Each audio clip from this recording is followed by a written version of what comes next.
Premium triplex villas at Bachupally APR projects. Welcome to Suman TV. నేను మీ Nagaraj byte city. ఈ program మనకు స్పాన్సర్ చేస్తుంది ఎకో తేజాస్ విద్యుత్ వాహనాల సంస్థ. ఈరోజు మన అతిథి ఉమ్మడి కరీంనగర్ జిల్లా మానకొండూరు మాజీ ఎమ్మెల్యే, తెలంగాణ మలిదశ ఉద్యమంలో దుమ్ము లేపిన ధూమ్ధాం సృష్టికర్త, కవి, గాయకుడు రసమై బాలకృష్ణ గారు ప్రస్తుతం మనతో ఉన్నారు. ఆయన అడిగి మరిన్ని వివరాలు తెలుసుకుంటాం. నమస్తే బాలకృష్ణ అన్న. అంటే మాట రసమయ్య అంటేనే ఎక్కువ పేరు మీకు తెలంగాణ జిల్లాలో. ఆ రసమయ్య అనేది పక్కన పెట్టి బాలకృష్ణ అంటే ఎవరికి తెలియదు. ఏంటి అసలు కదా? అంటే నేను మామూలుగా సిద్దిపేటలో జానపద పాటలు అవి పాడుకుంటున్నటువంటి సందర్భంలో రసమై అనేది నా సంస్థ పేరు. ఓకే. దాంతో చాలా మందికి రసమై సంస్థతోనే నాకు ఇంటి పేరే సంస్థ పేరు అయిపోయినది. బాలకృష్ణ కన్నా కూడా ఎక్కువ కూడా రసమై బాలకృష్ణ అనగానే ఎక్కువగా పాటలు దాంతో పాపులర్ అయిపోయేసరికి అట్లా మారిపోయింది. చాలా మందికి ఇంటి పేరు తెలియదు. అదే నాకు ఒక్కసారి మీరు చెప్పండి, మీ ఇంటి పేరు ఏది? పూర్తి పేరు మీ ఇంటి పేరు? ఏర్పుల బాలకిషన్. ఏర్పుల బాలకిషన్. మా విలేజ్ వచ్చి రావురుగ్ల, సిద్దిపేట మండల్ రావురుగ్ల. అట్లా ఏర్పుల బాలకిషన్ కాస్త పాటలు పాడే క్రమంలో రసమై సంస్థ వచ్చిన తర్వాత రసమై బాలకృష్ణగా మారిపోయింది. రసమై బాలకృష్ణ అదే అయిపోయింది కదా. ఎవరికి తెలియదు, నాకు తెలియదు. ఓటర్లో కూడా రసమై బాలకృష్ణ ఉంటది. నా ఎలక్షన్ బ్యాలెట్ పేపర్ లో కూడా రసమై బాలకృష్ణ అనే నా ఓటు ఉంటది. అసెంబ్లీలో కూడా రసమై బాలకృష్ణ అనే ఉంటది నా పేరు కూడా. ఎమ్మెల్యే రసమై బాలకృష్ణ అనేది మీ కవి పేరా లేదంటే సంస్థ పేరు? కానీ మీరు మంజీరా కవుల సంఘం నుంచి ముఖ్యంగా మంజీరా రచయితల సంఘం అనేది అప్పుడున్నటువంటి మరసమ్మ, అక్కడ ఉన్నటువంటి అనేక సామాజికమైనటువంటి సమస్యలతో పాటుగా రచయితలను వాళ్ళు పెట్టుకుంటే దానికి నేను సపోర్ట్గా ఉండేది. అంటే నేను మంజీరా రచయితలో పనిచేసేవాడిని. వాళ్ళకి సపోర్టెడ్గా వాళ్ళు చేసే సంస్థ కానీ వాళ్ళు పెట్టే ప్రతి ఆర్గనైజేషన్లో నేను ఉండేది. కానీ నాది ఆ సంస్థ కాదు. ఆ సంస్థలో పాల్గొనడం కూడా రసమై బాలకృష్ణ గానే పాల్గొనవాని నేను. ఒకసారి తెలంగాణ ప్రజలకు మీ గురించి కొంత తెలిసి ఉండొచ్చు కాక. అంటే తెలంగాణకి ఇతర ప్రాంతాల నుంచి వచ్చిన వారికి కావచ్చు, ఇతర రాష్ట్రాల్లో ఉన్నవారికి కావచ్చు, ఇంత నేపథ్యం ఉన్న రసమై బాలకృష్ణ గారి గురించి ఎవరికి తెలియకపోవచ్చు. వారి కోసం ఒక్కసారి మీ కుటుంబ నేపథ్యం నాకు అవసరం, ఒక్కసారి చెప్తారా? ఓకే. మా నాన్న మీ సొంత ఊరు రావురుగ్ల, మెదక్ జిల్లా, సిద్దిపేట. అప్పుడు ఉమ్మడి మెదక్ జిల్లాగా ఉండే, సిద్దిపేట జిల్లా లేకుండే. రావురుగ్ల. మా నాన్న పేరు రాజయ్య, మా అమ్మ పేరు మైసమ్మ. మాకు 2 బ్రదర్స్. మీ ఇద్దరు బ్రదర్స్. మీరు పెద్దవారా? నేను చిన్నవాడిని. నాకన్నా 2 బ్రదర్స్ ఉంటారు. ఇద్దరు. ఒక అన్న బాంబేలోనేమో సెటిల్ అయిపోయారు, అక్కడే కాంట్రాక్టర్, అక్కడే ఉన్నాడు. ఇంకొక అన్న ఊర్లో వ్యవసాయం చేసుకుంటా ఉంటాడు. ఓకే. సరే, నాన్న ఏం చేసేవారు? నాన్న మామూలుగా అప్పుడున్నటువంటి పరిస్థితులు అందరు గ్రామాలలో ఏముండేది, ముఖ్యంగా దళిత కుటుంబాలు అన్నీ కూడా ఎక్కడో ఒక దగ్గర పనిచేసుకుని వ్యవసాయం చేసుకునేవాడు. దాంతో వ్యవసాయ కూలిగా కూడా పనిచేసుకునేవాడు. మా ఊర్లో దొర ఉండే, నారాయణరావు దొర అని, ఆయన దగ్గర పనిచేసేవాడు. అంటే ఆయన వ్యవసాయాన్ని మా నాన్న చేయించేవాడు. సరే, నాన్న చూస్తే ఒక వ్యవసాయ కూలీ అనుకోవచ్చు. నాన్న ఒక వ్యవసాయ కూలీ, అమ్మ కూలీ. ఒక కూలీ చేసుకునే కుటుంబం, చాలా చిన్న కుటుంబం కదా. మీ ఇంట్లో ఎవరికైనా ఇలాంటి ముఖ్యంగా అంటే కళకు సంబంధించింది మా నాన్న బాగా బ్రహ్మాండమైన భాగవతాలు ఆడేవాడు.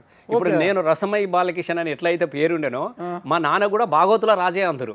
ఆయన ఇంటి పేరే భాగవతుల రాజయ్య. అంటే అద్భుతమైనటువంటి భాగవత కళాకారుడు. దాని తదనంతరం ముఖ్యంగా దళిత కుటుంబంలో నాగరాజు అన్న, ప్రతి దళిత కుటుంబంలో ప్రతిదీ ఒక కళకు సంబంధించిన కళాకారులు ఉంటారు. ఎందుకంటే ఆ నేపథ్యం అట్లాంటిది ఉంటుంది. ఇంట్లో డౌట్ అండి, ఎవరు తప్పుగా అనుకోద్దండి. తెలంగాణలో ఎక్కువ కూడా ఈ కవులు, ఈ గాయకులంతా కూడా దళిత కుటుంబాల నుంచే బయటకు వచ్చినారు. దళిత కుటుంబంలోనే ఉన్నారనమాట చాలా మంది కూడా.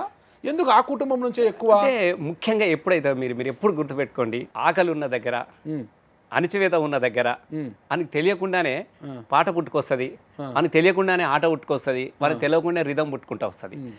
ఎందుకు అని అంటే అప్పుడున్నటువంటి నేపథ్యంలో ముఖ్యంగా దళిత కుటుంబంలో ఎక్కడో ఒక దగ్గర కూలీ నాలు చేసుకునే బతికే వాళ్ళందరూ కూడా దొరలు, భూస్వాములు వీళ్ళ దగ్గర పనిచేసేవాళ్ళు. ఏదన్నా అణచివేత జరిగినప్పుడు కానీ, వాళ్ళు ఏదో ఒక రకంగా నిర్బంధించినప్పుడు కానీ వాళ్ళు ఏం చేయాలి? దాన్ని తను ఏం చేసుకోగలుగుతాడు? తిరిగి ఎదురు తిట్టలేడు. ఇప్పుడు పటేల్ నువ్వు తిట్టంగానే నేను తిట్టలేడు కదా, వీడు బలహీనుడు. దొర నువ్వు తిట్టంగానే తిట్టలేడు కదా. తను ఏం చేసుకుంటాడు, తన మీద తనే పాటలు కైగట్టుకొని పాడుకున్నటువంటి నేపథ్యం ఉంటుంది. మీరు అప్పుడు ఉంటుంది చూడు, ఏటికైతం పెట్టి ఏ పుట్లు పండించి ఎన్నడూ మెతికెరు గారు అన్న, నేను గంజిలో మెతికెరు గారు అన్న, నాదేటి బతకాయరన్న, నేను నాడే సావక పోతీరన్న, ఏటికి ఏతం పెట్టి 1000 పుట్లు పండించినా కూడా ఒక్క మెతకన్నా నాకు దక్కపై అన్నటువంటి అక్కోసాన్ని, నా పంట నువ్వు దోసుకెళ్తున్నావు, నా పంట నువ్వు తీసుకుపోతా ఉన్నావు అని అడిగే దమ్ము లేక ఏం చెప్పుకున్నాడు, తాను నిందించుకున్నాడు. నాదేటి బతకాయరన్నా, నేను నాడే సావకపోతీరన్నావు. ఇట్లాంటి నేపథ్యంలో నుంచి, ఆకలి బాధ తెలిసిన వాడి నుంచి ఆకలిని ఓదార్చడానికి కోసము పాటను నేపథ్యంగా చేసుకొని పాటలు పాడుకొని కడుపు నింపుకున్నటువంటి కుటుంబాలు ఇవన్నీ. కాబట్టి ఇక్కడ నుంచి చాలామంది కళకు దానికి తోడు నేపథ్యం ఉంటుంది. ఎట్లా ఉంటుంది అంటే, ఇప్పుడు ఒక దళిత కుటుంబం అనేది ఉదాహరణకు మా కుటుంబాలు ఉన్నాయి అనుకోండి, మా ఇంట్లో ఏముంటుంది కంపల్సరీ, మాకు బీరువాలు ఉండవు, పెట్టుకోవడానికి బ్యాంకులో లాకర్లు ఉండవు. వానికి ఏ ఇంటికి పోయినా కూడా ఇంటి సిలక్కోయ్య గుడిసెలో ఒక డప్పు ఉంటుంది. అదే వాని ఆస్తి. డప్పు ఇట్లా ఎగలాడేది సార్, నువ్వు ఏదన్నా చూడండి ఒక డప్పు ఉంటుంది. అంటే ఆ నేపథ్యం నుంచి ఆ డప్పు 100%. తండ్రి డప్పు కొట్టుకుంటే ఎగిరినప్పుడు చిన్న పిల్లలు మేమే ఉన్నాం. ఇప్పుడు పెద్దవాళ్ళందరూ భాగవతాలు ఆడితే మేము చూసేది రాత్రిలా. చిన్నపిల్ల ఉన్నప్పుడు మా నాన్న వాళ్ళు చిన్నప్పుడు మేము ఏం చేస్తాను, మేము కూడా అంత పోరగాళ్ళం గోదలు కాసుకుని పోరగాళ్ళం అందరూ ఒక దగ్గర పోయి గోదల కాడ వీళ్ళు రాత్రి ఏదైతే ఆట చూసినామో మళ్ళా గోదలను తీసుకొని పోయి మేము అక్కడ ఉన్నటువంటి పోరగాళ్ళం రాత్రి ఆడిన భాగవతాన్ని అంతా ఎట్లా ఆడుకునేటోళ్ళము, తుమ్మకాయలు తీసుకొచ్చుకొని కాలి గజ్జెలు కట్టి, వాళ్ళు గజ్జెలు కట్టి ఆడతారు కాబట్టి మన గజ్జెలు లేవు కదా, ఇక్కడ తుమ్మకాయలను గజ్జెలుగా కట్టుకొని వాళ్ళు వాడిన పాటలు అంతా పాడుకుంటా డప్పు కొట్టుకుంటానో జల్లెడ కొట్టుకుంటానో. పెద్దోళ్ళు మీరు చాలామంది ఊర్లలో పెద్దవాళ్ళు డప్పు కొట్టుకుంటూ ఎగిరిననుకో, పోరాళ్ళందరూ జల్లెడ ఉంటుంది అది ఇట్లా పట్టుకునేది, జల్లెడ కొట్టుకుంటూ ఆడతారు, లేకుంటే చాట కొట్టుకుంటూ ఆడుతూ ఉంటారు. అంటే ఈ నేపథ్యం తమకు తెలియకుండానే ఆ కుటుంబాల నుంచి తమకు తెలియకుండానే రిథంలో మనిషి రిథం నేర్చుకుంటాడు. వాళ్ళకి తెలియకుండా అనేక పాటలు. అంటే వాస్తవంగా ఏంటంటే దళిత కుటుంబాలలో ముఖ్యంగా పెళ్ళిళ్ళైనా, పేరాంటాలైనా, పండుగలైనా, పబ్బాలైనా పాటనే, సచిన పాటనే, బతికిన పాటనే, ఏదైనా పాటనే ఉంటుంది. పాటతోనే జీవితాన్ని సాగించిన వాళ్ళు, పాటతోనే నడకను సాగించిన వాళ్ళు. కాబట్టి అనుకోకుండా ఆ కుటుంబాలకు పాటతోని ఒక అభినవమైనటువంటి సందర్భం ఏర్పడ్డది. కాబట్టి చాలామంది దళిత కవులు, నేను వాస్తవంగా చాలామంది ఇప్పుడు మీరు గద్దరన్నం నుంచి మొదలు పెడితే, గోరేటెంకర నుంచి మొదలుపెట్టినా, జయరాజును మొదలుపెట్టినా, అందశ్రీని మొదలుపెట్టినా, దయానరసింగ్ని మొదలుపెట్టినా, ఇట్లా అనేక మంది కళాకారులు ఉన్నారు. అందరు కూడా ఆ నేపథ్యం ఆ కుటుంబాల నుంచి వచ్చిన మగవారి పేరు చెప్పారు. దీనిలో మహిళలు కూడా మంచి చాలా మంది ఉన్నారు. చాలా మంది ఇప్పుడు విమలక్క ఉంది. నేను అంటే మీకు దళిత కవుల నుంచి వచ్చేదే చెప్తా ఉన్నా. ఈ బహుజన కవులలో కూడా వాళ్ళు కూడా కవిత్రులు కూడా ఉన్నారు. చాలా మంది పాటలు రాసిన వాళ్ళు ఉన్నారు. ఇప్పుడు విమలక్క ఉంది, ఇంకా అనేక మంది కూడా పాటలు, సంధ్యక్క ఉన్నది, మా భూమి సంధ్యక్క ఉంది, విమలక్క ఉంది, అట్లా పాటలు పాడిన వాళ్ళు కూడా చాలామంది ఉన్నారు. అట్లా ఆ నేపథ్యం నుంచితో పాటుగా దాంతో పాటుగా ఎక్కువగా ఈ కుటుంబాలను ఈ మార్పుల కోసము ముఖ్యంగా గద్దరన్న ప్రభావం అనేది చాలా ఉండేది. ఎందుకంటే పీపుల్స్ వారి నేపథ్యం అంతా కూడా దళిత వీధుల నుంచి మొదలైనవి. ఎక్కడైతే అణిచివేతలు ఉన్నాయో, ఎక్కడైతే తిరుగుబాటు ఉన్నదో, ఎక్కడైతే దోపిడి గురవుతున్నాడో ఆ దోపిడికి ఓదార్పుగా వీళ్ళందరూ ఎంటర్ అయ్యారు. వాళ్ళకి చదువులు నేర్పడం స్టార్ట్ అయ్యారు, వాళ్ళు పాటలు నేర్పడం స్టార్ట్ అయినారు. దాంతోపాటుగా వీనికి పాట పాడడం కానీ, పాటలు రాసే క్రమాన్ని కానీ అట్లా అలవాటు చేసుకున్నాడు.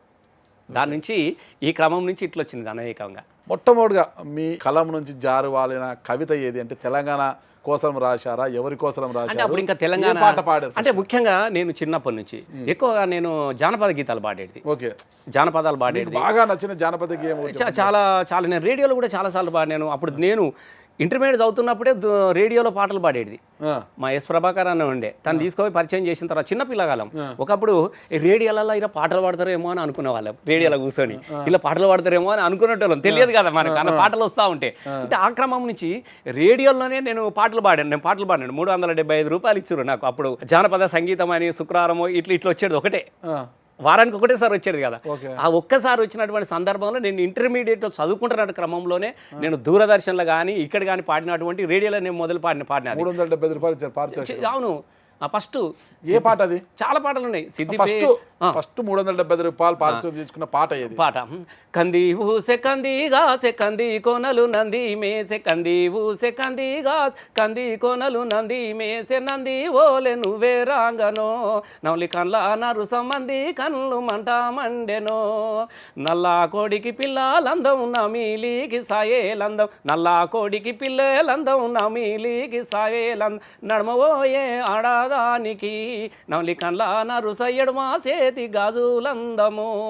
ఇది ఎట్లా ఈ పాట మామూలుగా వాళ్ళు నాట్లు వేసుకునేటప్పుడు ఇట్లా పాడుకున్నప్పుడు పాడుకునే పాటలు అంటే అప్పుడు జానపదులు వాళ్ళ శ్రమను మర్చిపోవడానికి కోసము అలసటను మర్చిపోవడానికి కోసము పాటలు అల్లుకొని నచ్చిన వాళ్ళ మీద కానీ కొడుకుల మీద కానీ మరుదుల మీద కానీ ఆటలు పట్టించే పాట ఇట్లా వదిల మీద ఇట్లాంటి డిఫరెంట్ పాటలన్నీ కూడా తీసుకుపోయి నేను అట్లాగనే అందరాని అందరాని అందరాని గట్ల నడుమ అందరాని గట్ల నడుమ గున్న మామిడో పిల్లగా అత్తింటి కోడాల రావే అంగడెల్లె భామ రావే ఆకుమలచి చేతికిస్తే అందుకునేవో పిల్ల అందుకుంటే అందుకుంటాను కానీ అందుటేల భయము లేదు ఒంటిదాన్ని కాదు పిల్లగా ఎంటయారాలో సామి అంటే ఇట్లాంటి చమత్కారంగా ఆ ప్రేమల మీద అలుకున్నటువంటి పాటలు కావచ్చు పోతావు పోతావే ఇట్లాంటి జానపదాలన్నీ కూడా నేను అప్పుడు బాగా రేడియోలలో పాడేది అంటే రకరకాల చాలా పాటలు పాడాను ఒక పాట కానీ కొన్ని వందల పాటలు పాడాను నేను రేడియోలలో దూరదర్శన్లో అప్పుడు మామూలుగా విలేజ్లో పాడిన పాట ఇది చాలా నాగులమ్మో నాగులమ్మో నల్ల నాగులమ్మ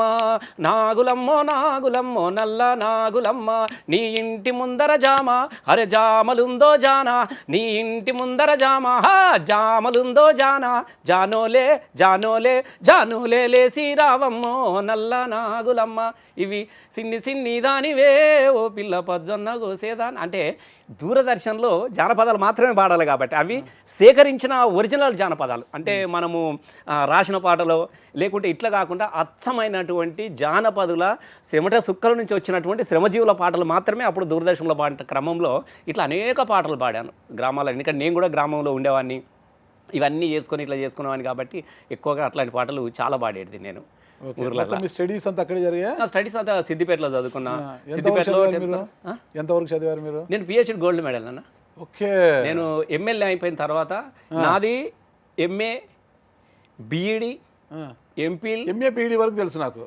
ఎంఫిల్ మళ్ళా పిహెచ్డి గోల్డ్ మెడల్ నేను ఎమ్మెల్యే అయిన తర్వాత చేశారు మీరు నా మీద నేనే చేసుకున్నాను రసమై తెలంగాణ మలివిడత సాంస్కృతిక ఉద్యమంలో ధూమ్ధామ్ బ్రాకెట్లో రసమై బ్రాకెట్లో రసమై అంతే అంటే నాకు అదృష్టం ఏంటంటే నేను చేసిన శ్రమకు గౌరవానికి నా మీద నేనే పరిశోధన చేసుకోవాల్సినటువంటి గొప్ప అవకాశం 100% అది చాలా అరుదు నా మీద నేనే పరిశోధన చేసుకునే గ్రంథాన్ని రాసుకునే ఒక గొప్ప అవకాశం యూనివర్సిటీ తెలుగు యూనివర్సిటీలో నేను చేసిన అది నాకు కల్పించాలి. క్షమించాలి ఇక్కడ రసమై బాలకిషన్ గారు అన్నాను కదా కాదు డాక్టర్ రసమై బాలకిషన్ గారు మనతో ఉన్నారు. ఓకేనా సరే మరి గ్రాడ్యుయేషన్ అయిపోయింది ఎంఏ బీఈడీ చేశారు టీచర్గా గవర్నమెంట్ కొలువులో కూడా చేరారు అంటే మీరు చదువుకునే రోజుల్లోనే కొద్దిగా మీకు అప్పట్లోనే ఈ కమ్యూనిస్ట్ భావజాలం ఎక్కువ ఈ కరీంనగర్ జిల్లా అంటే అందరికి తెలిసి మావోయిస్టులకు అడ్డా అది కరీంనగర్ జిల్లా అనేది సిద్దిపేట ఏరియా అంతా కూడా మావోయిస్టులతో కూడా మీకు సంబంధాలు ఉన్నాయి అంటే ఒకటి మిమ్మల్ని ఎన్కౌంటర్ చేయాలనే పరిస్థితి కూడా వచ్చింది అప్పట్లో. అవును నేను వాస్తవంగా ఏంటంటే మావోయిస్ట్ నేను 7వ తరగతిలో ఉన్నా ఫస్ట్ నేను 7వ తరగతిలో ఉన్నాను నేను 6-7 చదువుకున్నటువంటి క్రమంలోనే మా ఊర్లో మామూలుగా అన్ని ఊర్లో ఉన్నట్టుగానే మా ఊర్లో పోలీస్ పట్టి వ్యవస్థ ఉండేది మాలిస్ పటేల్ ఉండేది ఊరు దొర ఉండేది కర్ణం ఉండేది ఇక ఊరంతా వాళ్ళ చేతుల్లో వాళ్ళ ఆధిపత్యంలో ఉండేది కదా మామూలుగా మాకు ఈ కింది కులాల మాస్కో ఊరుకు దూరంగా కొంచెం దూరంగా విసిరేయబడ్డట్టు ఉన్నటువంటి మా వాడలు మా దళిత పల్లెలు సహజంగానే మేము గ్రామాలకు వెళ్ళినా కూడా హనుమాన్ల గుడికి అడిగి పోయినా కూడా ఆ గుడి మెట్లు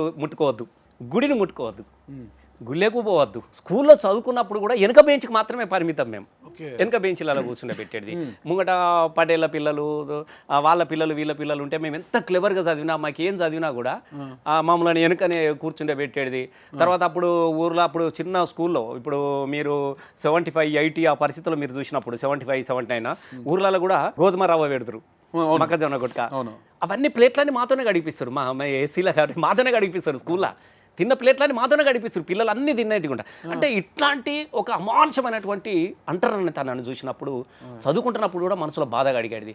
దాంతోపాటుగా మేము ఊర్లో బాగోతాలు ఆడినప్పుడు కూడా మేము ముంగట కూర్చోవద్దు వెనుక కూర్చొని చూడాలి ముంగటే అని విడిచిపెట్టాలి ఏం చేసినా ముంగట అంతా ఇక ఊరోళ్ళు ఇంకా వాళ్ళు వీళ్ళు మిగతా అన్ని క్యాస్టులు పోగా మిగిలిన ఒక వైపు విసిరిపెడ్డట్టు మేము భాగవతాలు ఆడినా కూడా ఊరికి ఇట్లా దూరంగా ఉండి చూడాలి మేము అట్లా ఇట్లాంటి భయంకరమైనటువంటి పరిస్థితులలో నేను కూడా చిన్నప్పుడు జీతం ఉన్నా పటేల్కు నేను కూడా ఎడ్లం కాసిన 3వ తరగతిలో ఆపి మా అన్న అట్లా బాంబేకి వెళ్ళిపోతే నేను 3వ తరగతి చదువుకున్న తర్వాత మా అన్న ఉండే ఆయన బాంబే వెళ్ళిపోయిండు అంటే చెప్ప చేయకుండా అంతా వెళ్ళిపోయింటే మా ఊరు పటేల్ది బర్రె ఉంటుంది, ఎడ్లు ఉంటాయి కదా, మేము మళ్ళీ ఇప్పుడు మా అన్నందుకు పైసలు కడతావా తీసుకున్నాయి, లేకుంటే వీళ్ళు పంపిస్తావా పశువుల కాడికి అన్నప్పుడు నేను కూడా ఆయన వెళ్ళిపోయిండు కంపల్సరీ పరిస్థితుల్లో దొర దగ్గర ఎడ్లు కాసి మీ అన్న వెళ్ళిపోయాడు, మా అన్న వెళ్ళిపోయాడు. మా ఊర్లో బండి నరసయ్య పటేల్ అని ఉండే, వాళ్ళ దగ్గర మా అన్న జీతం ఉంటే ఆయన వెళ్ళిపోయిండు, బాంబే పోయిండు. పొద్దుగాలు లేసు సొరకాలు రాలే 11 అవుతుంది, ఆయన బర్రెలు అట్లే ఉన్నాయి, దొడ్లే ఉన్నాయి, ఆయన పటేల్ వచ్చేసిండు. ఏం సంగతి అంటే ఇట్లా లేడు అంటే వెతికితే లేడు. మరి ఇప్పుడు ఏంది, మేము ఇచ్చిన పైసలు కొడతా అంటే పైసలు కూడా కాదు, తినడానికి కోసము వడ్లు తినడానికి కోసం ఇట్లా గాసం ఇచ్చేటోళ్ళు, ఏదో పైసలు ఉన్నాయి పైసలు ఇచ్చినప్పుడు మరి ఏంది అని అంటే అప్పుడు నేను కనబడతా ఉన్నా. నాకు విషయం ఏంటంటే నాగరాజు భాయ్ ఒక్కొక్కసారి జీవితంలో ఆ పటేల్ కొడుకునే ఇద్దరం క్లాస్మేట్స్, ఆ పటేల్ కొడుకునే ఇద్దరం క్లాస్మేట్స్ 3వ తరగతిలో. విచిత్రంగా ఎట్లా పరిస్థితి అయిపోతుంది చూడు. ఆయన వెళ్ళిపోయిన తర్వాత నేను ఆయన దగ్గరికి వెళ్ళిపోయాను, ఈయన పెట్టమని అడిగా, బిడ్డ ఇక అన్న పోయిండు కదరా, ఇక మరి ఎట్లరా, ఇక పటేల్ అయితే అవన్నీ కట్టమంటుండు, పైసలు కట్టమంటుండు, మన దగ్గర అయితే లేవు, ఇక 1 సంవత్సరం వేసి పోబిడ్డ అని చెప్పేసి ఆ రోజు నుంచి నా స్కూల్ కట్ అయిపోయింది, నేను ఇటు అయిపోయినా. ఆయన నువ్వు ఎట్లా అంటే ఒక్కొక్కసారి ఆయన ఎడ్లంగాడ మొదలుపెట్టినా నేను, ఆ పానము విలవిల ఆడిపోయాడు. 3వ తరగతిలో బాగా చదివేటాను నేను, అసలు క్లెవర్ బాగా. ఇక నాకు రోజు సాయంత్రం ఆ పటేలు కొడుకు చదువుకొని ఇక్కడికి వచ్చి బ్యాగులు వేసుకొని సాగానే ఆయనకి అన్ని సుచరాత నేను రాసిస్తుంటే పశువుల దగ్గర అన్ని బుక్స్ తీసుకొస్తే నేను లెక్కలు చేసి ఇచ్చేది, సుచరాత రాసి ఇచ్చేది. ఇక నాకు అందరిని అడిగేది, శ్రీనివాస్ రెడ్డి వచ్చిండా బడికి, వీళ్ళు వచ్చిండ్రా వాళ్ళు వచ్చిండ్రా అని అడిగేది, ఒక తృప్తి ఒక ఫీల్ అప్పుడు. అంటే అట్లాంటి పరిస్థితి నాకు. ఆ పరిస్థితి నుంచి 1 సంవత్సరము అట్లే కాస్తా ఉన్నా. ఒక రోజున రోడ్డు దగ్గర నేను పశువులు మేస్తా ఉన్నా, ఒక భూమే సారా అని ఉండే ఒక ఆయన, పుల్లూరు, మా దగ్గర పుల్లూరు అని ఉండే, సైకిల్ మీద వచ్చేటోడు. నేను ఇట్లా రోడ్డు పక్కన పశువులు కాస్తా ఉన్నా, ఆయన వచ్చేసి నన్ను చూసిండు, అరే బిడ్డ అరే అన్నాడు. నేను ఎగబడతా ఉన్నాయి, ఆయన చూసి భయపడి సార్ను చూసి అరే ఇట్రారా అని అన్నాడు. మెల్లపోతే ఏందిరా బిడ్డ అంటే, ఏందిరా బడికి వస్తాడు ఇంతమంది చదివినా అంటే ఇట్లా అయింది, మా నాయన ఇట్లా జీతం ఉంచిండు అదంటే. అరే అట్లా కాదురా బిడ్డ, నువ్వు ఇట్లా మంచి చదువుకున్నట్టు అని చెప్పేసి మళ్ళీ నెక్స్ట్ ఆ సంవత్సరం ఒకటి పోయింది. నెక్స్ట్ మళ్ళీ బడి స్టార్ట్ కాగానే మా నాన్న పిలిపించి, వాడు ఇంత మంచిగా చదువుతున్నాడు, వాడు మంచోడు, వాడిని అడ్జస్ట్ అని తీసుకుపోయి చక్కగా నన్ను తీసుకుపోయి సిద్దిపేట హాస్టల్ వేసిండు. ఇక డైరెక్ట్ 4 ఇవి లేవు, ఇక 4, 3, 4 లేదు, ఇక డైరెక్ట్ 5వ తరగతి లేచిరు ఇక నన్ను. ఇక కవర్ అయిపోయింది నాకు. అట్లా 5వ తరగతి నుంచి నేను మళ్ళీ హాస్టల్లో ఉండి నేను అట్లా చదువుకున్నా వదిలేసిండు. ఇక మా నాన్న బతిలాడిండు, ఆయనను కట్టిపించి అది చేసేసిండు. ఇక నేను రానన్న, ఇక నేను రాను, ఆడనే ఉంటా సిద్దిపేట హాస్టలే, ఇక నేను రాను అని చెప్పిన, నేను చదువుకుంటా ఉన్నా. అట్లా 6, 7 తర్వాత మా ఊర్లో కూడా ఈ వ్యవస్థ ఉన్నప్పుడు అప్పుడు కొత్తగా అన్నలు ఎంటర్ అయ్యారు. అప్పుడు శాఖమూరి ఎంకన్న అనే పేరుతోని మా ఊర్లోకి వచ్చాడు ఫస్ట్. అప్పుడు రాజేంద్ర ప్రసాద్ అని ఉండే, మా ఫస్ట్ ఒక వెంకట్రావుపల్లి అని ఒకటి ఉండే, పోలీస్ పటేల్ ఉండే, వెంకట్రావు ఉండే, ఆయన చంపేసారు. రాజేంద్ర ప్రసాద్ ఉండే, ఆయన ఈయన తీసుకొచ్చి ఇట్లా అప్పచెప్పిన తర్వాత అక్కడ నుంచి మా ఊర్లో కొద్దిగా ఆర్గనైజేషన్ కానీ అది కానీ కొంచెం భయం నుంచి దూరమైన క్రమంలో అప్పుడు గదరన్న పాటలు వచ్చినాయి. గదరన్న పాటలు కొత్తగా అప్పుడు క్యాసెట్లు ఉండే కదా, క్యాసెట్లు ఉండే. మా ఊరు నుంచి ఒక ఆయన మస్కట్ పోయాడు కొమ్మరే అని, ఆయన రాగా పెద్ద ఇట్లా పట్టుకొని వచ్చాడు. ఇక వచ్చేటోళ్ళ కంపల్సరీ తీసుకొస్తారు, దుబాయ్ ఎవరన్నా మస్కట్ పోయి ఇట్లా వచ్చిరని అంటే అది తీసుకొస్తారు. అది తీసుకొచ్చేసి ఏమది టేప్ రికార్డు పెద్దది తీసుకొని వచ్చి ఇక పందిరి ఊర్లలో ఎట్లా ఉంటుంది, ఇక క్యాసెట్ పెడితే ఊరంతా పోయి అక్కడ కూర్చున్నాడు కథలు చెప్పి, అలా కథలు ఆ కథలు ఈ కథలు పాటలు ఇవన్నీ క్యాసెట్లు తీసుకొచ్చినప్పుడు దాంట్లో గద్దరన్న క్యాసెట్ తీసుకొచ్చింది. అందులో అప్పుడు కొత్తగా వస్తూ ఉన్నాయి. అప్పుడు గద్దరన్న ఫస్ట్ పాట, అయ్య చేసినప్పు కిందికి దొరల్లో జీతగాడ, 6 ఏళ్ళకి జీతముంటివా దొరల్లో జీతగాడ, మీ సమన్న మొలువక ముందే దొరల్లో జీతగాడ, కాశగొట్టి కుప్పగోసివా దొరల్లో జీతగాడ అని ఈ పాట. అమ్మ ఇది మన పాటనే, ఇది మన పాటనే, ఇది ఎట్లా రాసిండు, ఇది మన పాటనే, ఎట్లా ఎరుకైంది అని అనుకుంటుంటే ఇది మనదే కదా, అయ్యే చేసినప్ప కిందికి 3 ఏళ్ళు, అబ్బా ఇది నాదే అని ఒక ఫీల్ భావన. దాంతోపాటుగా ఊరు మనదిరా, ఈ వాడ మనదిరా, దొరయందిరో దొర పోకడేందిరో అని ఆ పాట. ఒక్కసారి మీ గాత్రం నుంచి వినాలంది. ఊరు మనదిరా, ఈ వాడ మనదిరా, పల్లె మనదిరా, ప్రతి పనికి మనం రా, సుత్త మనది, కత్తి మనది, పలుగు మనది, పార మనది, చల్ బండి మనయిరా, బండెడ్లు మనయిరా, దొరయేందిరో వాని పీకుడేందిరో అని ఈ పాట. ఇట్లాంటి పాట. దానిలో ఇంకా చాలా రకరకాల పాటలు. అవి ఎంతగా ప్రభావితం చేసినాయి అంటే అవన్నీ చూసుకొని మేము రాసుకొని గిన్నె కొట్టుకుంటా పాడేది మళ్ళీ మేము ఓకే. గిన్నె కొట్టుకుంటా పాడేది పాటలు సురువైపోయినాయి పాటలు. ఒకరోజు మా ఊర్లోకి ఇట్లనే మా ఊర్లో ఒక యూత్ ఉండే నవ్య యూత్ అని దసరా పాలపీఠం చూడబోతాం మేము ఊరందరికీ. చెరువు కట్టకు పోతాం మేము. చెరువు కట్టకు పోతున్న క్రమంలో మేమందరం ఇట్లా ఎర్ర రిబ్బన్లు కట్టుకొని ఇట్లా పాటలు పాడుకుంటూ పోయినాం. ఇది మా ఊరు పోలీస్ పటేల్ ఉండే ఒక ఆయన నారాయణ పటేల్ అని, ఆయన పోలీస్ కంప్లైంట్ ఇచ్చిండు. అప్పుడు దుబ్బాకల కర్ణాకర్ అని ఎస్ఐండే, వాళ్ళతో వచ్చిన అందరిని పట్టుకొని పోయిండు. నేను చిన్న పిల్లగాని అప్పుడు, నేను 6th 7th క్లాసే. అందరిని తీసుకొని పోయి లోపటేసి కొట్టిండు మామూలుగా. నన్ను మాత్రం ఇట్లా గోడ కురిసేపించిండు చిన్న పోరాడని. చల్ నడు ఇంకోసారి పాట పాడినాం అనుకో అంటే మొదటిసారి ఊరు మనదిరా వాడమనేదిరా అని పాట పాడినందుకు పోలీస్ స్టేషన్లో ఫస్ట్ టైం నేను గోడ కురిసేసిన. నాకు జీవితంలో ఎప్పుడు గుర్తుంటుంది. అంటే పాట పాడినందుకు పోలీస్ స్టేషన్ మొదటిసారి. అప్పుడు ఎందుకంటే పోలీసు వాళ్ళు వచ్చిరంటే పరిగెత్తుతుంటాం కదా, అసలు పోలీసులు అంటే ఎంత భయము. ఎవడన్నా బువ్వ తినకపోతే పోలీసులు వత్తురు అని పొలాలకు వినిపించేది. అంటే పోలీసులు మనకు తెలియకుంటేనే పరిగెత్తేది. ఎందుకో అప్పుడు పోలీసులు ఇక్కడికి నెక్కర్లు కదా, నెక్కర్లు ఎత్తుకొని అంటే ఎందుకో ఒక పోలీస్ అంటే ఒక రాచకమైనటువంటి పరిస్థితి కనబడు. అట్లాంటి పరిస్థితిలో నేను ఫస్ట్ అక్కడ పోయి ఈ నేపథ్యాన్ని అడిగిరు కాబట్టి అని చెప్తా ఉన్నా నేను. అట్లా దాంతో నువ్వు ట్రావెల్ అయిపోయిన సందర్భంగా నేను సిద్దిపేట మోకాలతో నిలబడేది. ఏ పోలీస్ అయితే మిమ్మల్ని పోలీస్ స్టేషన్ లో మోకాళ్ళపై నిలబెట్టించాడో అదే పోలీస్ తో మీరు సెల్యూట్ కొట్టించుకున్నప్పుడు ఆ రోజులు గుర్తొచ్చాయా? 100%. అంటే ఒక్కొక్కసారి అంటే మనకు తెలియకుండానే మన ట్రావెలింగ్ మన జీవితంలో నేను ఇట్లా అయిపోయింది, 10th అయిపోయింది, ఇంటర్మీడియట్ పోయినా, ఇంటర్మీడియట్ దుబ్బాకలో కాలేజ్ చైర్మన్, ఇంటర్ వచ్చేసినది. నేను కాలేజ్ చైర్మన్ ఆర్ఎస్సి ఫ్యానల్ నుంచి. కాలేజ్ మంచి స్టూడెంట్ కదా మీరు, వచ్చేసి ఎందుకు పోయారు? ఇక నాకు అప్పటికి కొంచెం ఈ దీనిలో చురుకైన పాత్ర అయిపోయింది కదా, అది పార్టీలా ఇది ఆర్గనైజేషన్, ఈ అన్నలకు వాళ్ళతో తిరగడము, ఇక అన్నలతో తిరగడము, ఇదంతా కొద్దిగా స్టార్ట్ అయిపోయింది. ఇప్పుడు శాఖవీరు వాళ్ళందరూ మా ఇంటనే ఉండేవాళ్ళు. వాళ్ళు ఎక్కడన్నా ఉంటే వాళ్ళని దించొస్తుంటే సైకిల్ మీద తీసుకొని పోయి, వాళ్ళ సైకిల్ మీద పోయి దించొస్తుంటే, వాళ్ళకి అన్నం తీసుకుపోయి ఇచ్చేస్తుంటే. అంటే చిన్న పిల్లగాని కదా, 10th నన్ను ఎక్కడ పోయి తీసుకుపోయేటోళ్ళు వాళ్ళు ఎంబడి.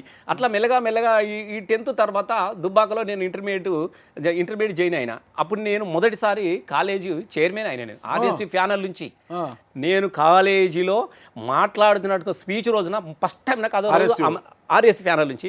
ఆ రోజు రాడికల్ స్టూడెంట్ యూనియన్. అప్పుడు ఎట్లా ఉండే అసలు భయానకమైన పరిస్థితుల్లో నాకన్నా ముందు రామలింగారెడ్డి ఉండే అక్కడ దుబ్బాక. రామలింగారెడ్డి చనిపోయిన రామలింగారెడ్డి అదే కాలేజీ. కొంత దుబ్బాక కాలేజీ అంటే కొంచెం దీనికి ఎక్కువ అన్నట్టు. ఇప్పుడు వరంగల్ సీకేఎం కాలేజ్ లాగా ఈ దుబ్బా కాలేజ్ అంటే మొత్తం వీళ్ళే ఉంటారు. ఈ విలేజ్ నుంచి వచ్చే వాళ్ళు ఉంటారు కదా, బ్యాక్గ్రౌండ్ అంతా వీళ్ళే ఉండే పిల్లలు ఎక్కువ ఉంటారని నేను అక్కడికి పోతే అక్కడికి నాకు ఫస్ట్ టైం అమరాన్ అక్కడనే పరిచయం. నాకు ఇప్పుడు విమలాక్ వాళ్ళ హస్బెండ్ అమరు, నాకు ఫస్ట్ టైం అమరాన్ అక్కడ పరిచయం అయింది. నాకు ఆ రోజు కాలేజ్ స్పీచ్ రోజున అనుకోకుండా వచ్చిండు, సో పరిచయం ఉన్నాయంటే అక్కడ నేను కాలేజ్ చైర్మన్ అయిపోయినా. కాలేజ్ చైర్మన్ అయిన తర్వాత ఇక లాస్ట్కు ఒక భయానకమైనటువంటి పరిస్థితులు ఏంటంటే దుబ్బాకలో అంత అప్పుడు నక్సలైట్లు వీళ్ళు భయానకమైన యుద్ధం జరుగుతున్నటువంటి క్రమంలో నన్ను చైర్మన్ అయిన తర్వాత నన్ను అరెస్ట్ చేద్దామని అనుకున్నారు. నన్ను అక్కడ అరెస్ట్ చేయాలి అని లాస్ట్ ఎగ్జామ్ రాస్తున్నా. నేను ఇంటర్మీడియట్ లాస్ట్ ఎగ్జామ్ రాస్తున్నా. మా Narayana second year last exam. నేను సెకండ్ ఇయర్ ఉన్నప్పుడే కాలేజ్ చైర్మన్ అయినా. ఫస్ట్ ఇయర్ అన్నప్పుడు దాని జనరల్ సెక్రటరీ ఉన్నా. సెకండ్ సార్ మాత్రం నేను చైర్మన్ అయినా. ఎగ్జామ్ లాస్ట్ రాస్తున్నా. నారాయణ రెడ్డి అని ఒక లెక్చరర్ ఉండే, చనిపోయింది పాపం. రసమై నేను ఇట్లా అప్పటికి ఇంకా నేను బాలకిషన్ నేను అరెస్ట్ చేసేటట్టున్నారు పోలీసులు అది అని అంటే లాస్ట్ ఎగ్జామ్ రాసిన. ఇంటర్మీడియట్ కదండి అప్పుడు, ఇంటర్మీడియట్. ఇక మైనర్ ఏముంటుంది ఇక అప్పుడు అన్నలకు సపోర్ట్గా ఉన్నాడు, కాలేజ్ చైర్మన్ ఉన్నా, ఫ్యానల్తో ఉన్నా అన్నటువంటిగా అనేకమైనటువంటి ఉంటాయి కదా. ఇక అవన్నీ ఇక వాళ్ళు చాలా సీరియస్గా అప్పటికే ఎన్కౌంటర్లు జరుగుతున్నటువంటి క్రమం స్టార్ట్ అయిపోయింది. అప్పటికి ఇక నన్ను ఖచ్చితంగా అరెస్ట్ చేయాలి అనేది వాళ్ళకి ఉంది రిపోర్టు. మళ్ళీ ఇంటర్మీడియట్ అయిపోయిన తర్వాత అన్నలకి వెళ్ళిపోతాడో ఎక్కడ పోతాడో తెలియదు కదా. అట్లా అని నన్ను లాస్ట్ క్లోజ్ చేద్దాం అనుకున్నారు. ఇక లాస్ట్ క్లోజ్ చేద్దాం అనుకున్నారు. అక్కడ లాస్ట్ ఎగ్జామ్ రాస్తున్నా. నారాయణ రెడ్డి సార్ ఉండే వచ్చి రసమైన నేను అరెస్ట్ చేసేటట్టున్నారు బల్షన్, నువ్వు జాగ్రత్తగా ఉండానంటే లాస్ట్ ఎగ్జామ్ రాసిన. ఇట్లా ఇసిరేసిన అంతే, ఇట్లా ఇసిరేసిన. నేను బయటకు ఇసిరేసి పరిగెత్తుకుంటూ వస్తా ఉన్నా. అట్లా కాలేజ్ గేట్ దగ్గర ఒక శ్రీనివాస్ రెడ్డి అని ఒక పిల్లగాని పెట్టిరు. అప్పటికి అరేంజ్ చేసిరు. ఇక సైకిల్ పట్టుకొని రెడీగా ఉన్నాడు. నేను పరిగెత్తుకెళ్ళి సైకిల్ మీద కూర్చున్నా. మేము సైకిల్ మీద పోతున్నాం, పోలీస్ జీప్ వెనకొస్తా ఉన్నది. మీకు పెద్ద సినిమా అది. వాళ్ళ పోలీస్ జీపు, మేము సైకిల్. పోయినాం ఒక ఎత్తుగడ ఇట్లా దిగుతున్నాం. పోలీసులు కింద అయ్యారు, మేము మీద అయిపోయినాం. మేము కట్టుకొట్టేస్తే చక్కగా ఒక ధర్మాజిపేట అని ఒక ఊరు ఉంటుంది, ఏది రామాయంపేట సిద్దిపేట మధ్యన రోడ్డు. అక్కడికి వచ్చినాం. అయితే లారీ ఎక్కించిన. నేను లారీ ఎక్కి సిద్దిపేట దిగిన. ఆ పిల్లగాడు అటే పోయిండు అన్నల పోయిండు ఇక దళం నాయకుడు వెళ్ళిపోయింది ఇక క్లోజ్ ఇంకా రాలే ఇంకా మళ్ళీ ఆయన దొరకలేదు ఆయన వెళ్ళిపోయిండు ఇక నన్ను నా లారెక్కించేసి వెళ్ళిపోయిండు సజీవంగా ఉన్నాడు ఉన్నాడు తర్వాత చాలా రోజుల తర్వాత లొంగిపోయిండు ఉన్నాడు శ్రీనివాసరెడ్డి అని ఇక దాంతో వచ్చేసిన ఇక మళ్ళీ ఇక్కడికి వచ్చిన తర్వాత అప్పుడు ఇక మా వాళ్ళు కొంత ఫైర్ పెట్టి ఇక పోలీసులు అది అట్లా అది ఇట్లా కాదు ఇక అప్పుడు మా నాన్న కొంచెం వాళ్ళ వీళ్ళ పాస్ అయిపోయి మళ్ళీ డిగ్రీ ఇక్కడ సీకేఎం కాలేజ్ వరంగల్ అక్కడికి పోయినా సీకేఎం కాలేజ్లో చదువుతున్న క్రమంలో మా ఊర్లో అప్పుడు ఈ శాఖమూరి ఏం చేసిన అంటే ఇక నేను ఊర్లోకే వెళ్ళిపోయిన తర్వాత కొంతమంది పరిచయం చేసినాం ఇక ఆయన ఏం చేసిన అంటే ఒకరోజు అప్పుడు గ్రైనేట్స్ ఉండే అన్నల దగ్గర తుపాకులు కాదు గ్రైనేట్సే ఒక పిస్తోల్ ఇచ్చే వాళ్ళు ఎక్కువ గ్రైనేట్స్ ఇసిరేసేవాళ్ళు కదా ఆత్మరక్షణ కోసం అని ఇద్దరే ఉన్నారు అట్లా ఆయన ఏం చేసిన అంటే అప్పుడు శాఖమూరి ఇవి తీసుకొని వచ్చి ఒక గొల్ల ఆయన ఉంటాడు గొర్రెల కాడ ఆయన కొంచెం సింపదేజరు ఇవి మీ దగ్గర పెట్టుకొని ఒక బ్యాగ్ ఇచ్చిండు ఆయన గ్రైనేట్ల బ్యాగు ఆ బ్యాగ్ ఇస్తే ఆయన ఏం చేసిండు ఇంటికాడ గొర్రెలతో పాటుగా తీసుకొచ్చి ఎవరికి చెప్పకుండా కుండల పెట్టిండు ఆ గ్రైనేట్స్ అని కుండలే కదా అప్పుడు ఇంట్లో వాళ్ళ కుండలేసి ఆయన గొర్రెలకు కొట్టుకొని వెళ్ళిపోయింది ఎవరికి తెలియదు ఒకరోజు వాళ్ళ అమ్మ సాయంత్రము రొట్టెలు చేస్తూ ఉన్నది వాళ్ళ తమ్ముడు ఉన్నాడు వాడు కుండలన్నీ వెతుకుంటూ వచ్చి అవ్వ ఇవేంటి ఏ కుడుములాగా ఉన్నాయని వాడు గ్రైనేట్ తీసుకొని వచ్చిండు ఆ గ్రైనేట్ తీసుకొని వచ్చిండు పొయ్యి కాడికి డామ్మన పేలిపోయింది ఇల్లు పేలిపోయింది పిల్లగాడు చనిపోయారు వాళ్ళ అమ్మ ఈ రొట్టెలు చేసి తామే ఈయన చనిపోయిండు మొత్తం ఇల్లు పేలిపోయింది పెద్ద సంచలనం పెద్ద వార్త అప్పుడు ఇంకా వీళ్ళేం చేసిరంటే అప్పుడు ఇవి ఎట్లా వచ్చినాయి ఏం కథ ఇవన్నీ ఎట్లా వచ్చినాయి అనే క్రమంలో వచ్చినప్పుడు అప్పుడు మన పేరు మళ్ళీ వచ్చింది సో అండ్ సో పిల్లగాడు ఉండే ఇక్కడ నుంచి ఈడికి వచ్చిండు ఇట్లా ఎదిగిండు ఇక్కడ చదివిండు ఈడికి పోయిండు ఇప్పుడు ఏడ చదువుతుందంటే సీకేఎం కాలేజ్ అమ్మ సీకేఎం కాలేజ్ అంటే పక్క ఆర్గనైజేషన్ కోసమే పోయిండు అనేది మళ్ళీ స్టార్ట్ అయింది అక్కడ సీకేఎం కాలేజ్లో అప్పుడు నన్ను అక్కడ తీసుకొని పోయి సీకేఎం కాలేజీకి వచ్చి ఒక 1-2 నెలలు నన్ను మొత్తం అబ్జర్వ్ చేసిరు ఏడుంటున్నాడు అప్పుడు నేను లోతుకుంటున్నటువంటి ఆ సీకేఎం కాలేజ్ పోవడానికి ఒక కట్ట ఉండేది దేశపేట సీకేఎం కాలేజ్ పోవడం ఆ కట్ట మీద నుంచి రోజు వస్తుంటే అట్లా ఆ క్రమంలో నన్ను వాచ్ చేసి తీసుకొని పోయిండు ఇక తీసుకొని పోయి తుపాకులు ఇమానుడు ఇదంతా నేపథ్యం ఈ కథ ఏంది ఇక్కడికి ఎందుకు వచ్చిన అంటే మామూలుగా చదవడానికి వచ్చిన ఇదంతా లేకుంటే ఇక బాగా ఒక 3 రోజులు భీమారం వరంగల్ దగ్గర భీమారం అప్పుడు ఆ స్పెషల్ ఇప్పుడు అది అప్పుడు కొత్త గడుతురు క్వార్టర్స్ వీళ్ళై యాంటీ నక్సల్స్ అవన్నీ అక్కడే కాదు ఇప్పుడు అక్కడ భీమారం క్యాంపు వరంగల్ దగ్గర భీమారం క్యాంపు ఉంటుంది ఆ క్యాంపు తీసుకెళ్ళి ఒక 3 రోజులు ఇక అప్పుడున్న పరిస్థితులు ఎట్లుంటాయి టార్చర్ అప్పుడు డిటి నాయక్ అని ఉండే డిటి నాయక్ గారు దీని యాంటీ నాకు తెలియదు కానీ చిన్నపిల్ల కానీ ఇక బాగా ఒక 3 days మాత్రం భయానకంగా ఇక ఆ పరిస్థితులు ఎట్లా ఉండే అప్పుడు ఎన్కౌంటర్లు రామనాథ్ అసలు భయానకంగా అక్కడ ఇక 3 రోజులు విపరీతంగా కొట్టుడు అంటే మామూలు కొట్టుడు ఉంటుందా ఇక అసలు ఏ మామూలుగా ఉంటుందా నన్ను అయితే ఇట్లా ఫ్యాన్ కుగులాడేసిరు ఇట్లా ఊడిపోయింది నా చెయ్యి ఇట్లా చచ్చిపడిపోయింది చెయ్యి ఇట్లా ఇక భయానకం ఇక మీకు వరంగల్ పోలీసులు కరీంనగర్ పోలీసులు నక్సల్ మూమెంట్లో దూరుకోవడం అంటే ఇక వాడు చచ్చిపోయినట్టే లెక్క బయటకు వచ్చినే ఉండదు ఇంకోటి ఆ భీమారం క్యాంపు మనిషి పోయిందంటే పద్మాక్షి గుట్టలో ఎన్కౌంటర్ అయితే వెళ్ళాలి ఆ క్రమం ఉండేది అక్కడ అట్లా 3 రోజులు అయిపోయిన తర్వాత నర్సంపేట అన్ని తిప్పించారు నా దగ్గర తుపాకు ఉంటే ఎవరో వాళ్ళ ఒక ఆయన వచ్చేసి లేనన్నట్టున్నాడు మళ్ళీ రాత్రి తీసుకొని వచ్చి పద్మాక్షి గుట్టలకు తీసుకొని పోయి ఇక తుపాకి పెట్టిండు ఫైనల్గా తుపాకి ఈయన డిటి నాయక్ గారు అప్పుడు నాకు డిటి నాయక్ అని పేరు గిట్ల ఏం తెలియదు కదా తుపాకి పెట్టిండు చలో కళ్ళు మూసుకో నేను కాల్ చేస్తున్నాం అన్నాడు ఇప్పటికని చెప్పు నువ్వెందుకు వచ్చినావు ఇక్కడికి తుపాకి లేదు ఏది లేదు సార్ నేను చదువుకోవడం వచ్చినా అంటే లేదు నువ్వు ఇస్తావా లేదు ఇక ఫైనల్ రా కొట్టేస్తున్నాం చలో అన్నారు ఇక కొట్టేసారని ఇక నేను చచ్చిపోయినా అనుకున్నా వాస్తవంగా పెట్టేసిండు ఇట్లా పెట్టేసి అప్పుడు తీసి ఇక నువ్వు వెళ్ళిపోరా నేను ఒక్క ఆయన బతికిచ్చింది నేను నర్సంపేటకు పోయినప్పుడు ఒక హోటల్లో కూర్చున్నప్పుడు ఒకడు వచ్చిండు ఎదురుగా కూర్చుండబెట్టారు తుపాకీ నేను ఆయనకు తుపాకులు ఇచ్చినను అనేది వాళ్ళ దగ్గర సమాచారం ఆయన ఒక్కటిసారి ఈయన కాదని చెప్పిండట వాడు నేను బతికిచ్చిండు పోవని చెప్పిండు ఒక 50 రూపాయలు నాకు చేతిలో పెట్టి హాస్పిటల్ చూపించుకొని చెప్పి వెళ్ళిపోయిండు కట్ చేస్తే జరిగినటువంటి అనేక క్రమంలో ఇదంతా వచ్చిన తర్వాత మళ్ళీ నేను సిద్దిపేటకు వచ్చి డిగ్రీ సిద్దిపేటలో చేసిన కట్ చేస్తే అదే డిటి నాయక్ గారు గిట హరిరామయ్య అని ఫ్రెండ్ ఉండే మా దగ్గర నీటిపారుదల ఇసే ఇట్లా పనిచేసిండు ఆయన బిడ్డ పెళ్ళికి వచ్చినప్పుడు డిటి నాయక్ గారు వచ్చారు అసలు ఆయన గుర్తుపట్టిండు నన్ను ఇక మీ పొజిషన్ అప్పుడు నేను అప్పుడు ఎమ్మెల్యే చైర్మన్ పంపిన క్యాబినెట్ మినిస్టర్ కదా చైర్మన్ కదా ఇక్కడ అసలు ఆయన గుర్తుపట్టిన చైర్మన్ కదా నాకు క్యాబినెట్ మినిస్టర్ ప్రోటోకాల్ కదా ఆయన నన్ను గుర్తుపట్టిండు అంటే అప్పటికే నేను ఎమ్మెల్యే అయిన ప్రశ్న ఆయన కూడా ప్రజారాజ్యం నుంచి పోటీ చేసిండు ఇక రాజకీయాలకు వచ్చిన తర్వాత తెలిసిపోతుంది కదా ఆయన నన్ను కలిసి రసమాయి ఇటు రమ్మ అన్నాడు ఇట్లా సర్కార్ నేను భోగన అయితే లేచి నమస్తే అన్నాడు కూర్చున్నాక చూసినావా నేను ఆ రోజు బతికిస్తే ఇలా నువ్వు ఎట్లయినా చూడు అన్నాడు అరే అంటే నువ్వు అంటే అవును మరి నేనే నీ తుపాకీ మీద నీకు 50 రూపాయలు నిన్ను పద్మాక్షి గుట్టల్లో నీ కనత మీద తుపాకీ పెట్టింది నేనే, చూసినావా కాలం ఎట్లా అయిపోయింది చూసినావా అని చెప్పేసి పాపం ఫోటో దిగినాం మేము ఇద్దరం, మంచిగా సెల్ఫీ తీసుకున్నాం, అల్లుకున్నాడు. అంటే మీకు తుపాకీ మీద ఘనత అనేది చెప్తున్నాను నీకు.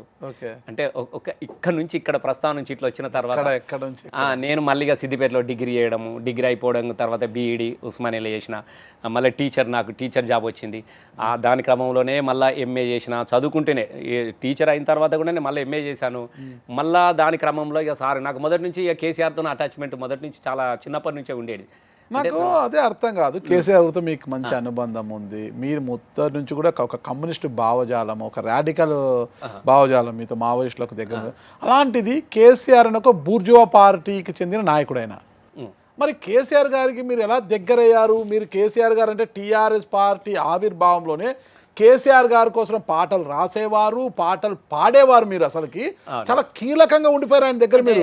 అంటే అలాంటి భావజాలం ఉన్న మీరు ఒక బూర్జువా పార్టీ అనే భావజాలంగా నేను చిన్నవాడిని, అంటే బూర్జువా జాలము పార్టీ అని కాదు, ఒక కాంగ్రెస్ టీడీపీ రెండే, కాంగ్రెస్ టీడీపీ రాజకీయ పార్టీలు అంటే అప్పుడు నడుస్తున్నటువంటి ప్రాంతం ఏంది, కాంగ్రెస్ పార్టీ లేకుంటే టీడీపీ పార్టీ. తెలుగుదేశం పార్టీలో ఉన్నప్పుడు కూడా ఆయన ఎలక్షన్స్ కు మీరు పాటలు రాసి పాడేవారు. ఆయనకు నేను మొదలు చిన్నగా ఉన్నా, ఆయన మొదటిసారి పాట పాడినప్పుడు నేను 8th క్లాస్ స్టూడెంట్ను, సిద్దిపేట హాస్టల్లో చదువుకుంటున్నప్పుడు ఆయన 84లో ఫస్ట్ టైం ఆయన పోటీ చేసినప్పుడు దానే అని ఒక ఆయన ఉండే రాజకపేట సార్తోని కేసీఆర్ గారితోని అని, ఇంకా అప్పటికే కేసీఆర్ కాలే కే చంద్రశేఖరరావు అని అందరూ, ఆయన దాని అని పాటలు పాడేటాడు. ఆయన వెనక పాడడానికి కోసం మనం తోలుకొని పోయాడు హాస్టల్కి వచ్చి. అరే పిల్లగాలు ఎవరు ఉన్నారు హాస్టల్లో పాటలు పాడంటే, నాకు మొదటి ఇప్పుడు ఉంది కదా ఊర్లో పాడిన నేపథ్యం ఉంది కదా, 7వ తరగతి ఇవన్నీ ఉన్నాయి కదా పాడేటి, అరే ఈడు మంచిగా పాడతారంటే నన్ను ఎంబడి తోలుకపోయారు మమ్మల్ని.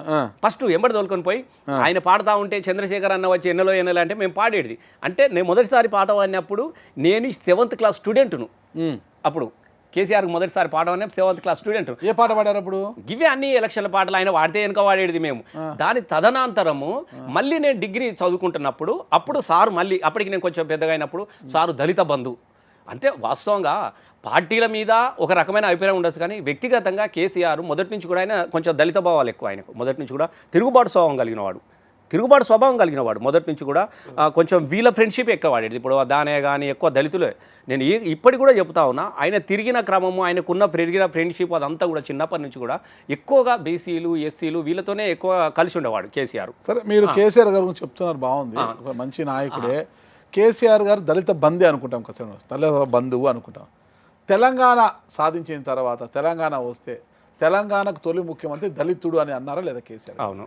మరి తెలంగాణ వచ్చింది, అవునే, సరే తెలంగాణ ఇస్తే కాంగ్రెస్లో మెర్జ్ అవుతారంటే మెర్జ్ అయినా ఒప్పుకున్నారు. సరే కాంగ్రెస్ పార్టీలోకి మెర్జ్ చేయలేదు, అదొక విషయం మనం పక్కన పెడతాం, ఆ విషయం మెర్జ్ చేయడం అని. సరే ఆ రోజు పరిస్థితులు కూడా ఆయన మెర్జ్ చేయలేదు.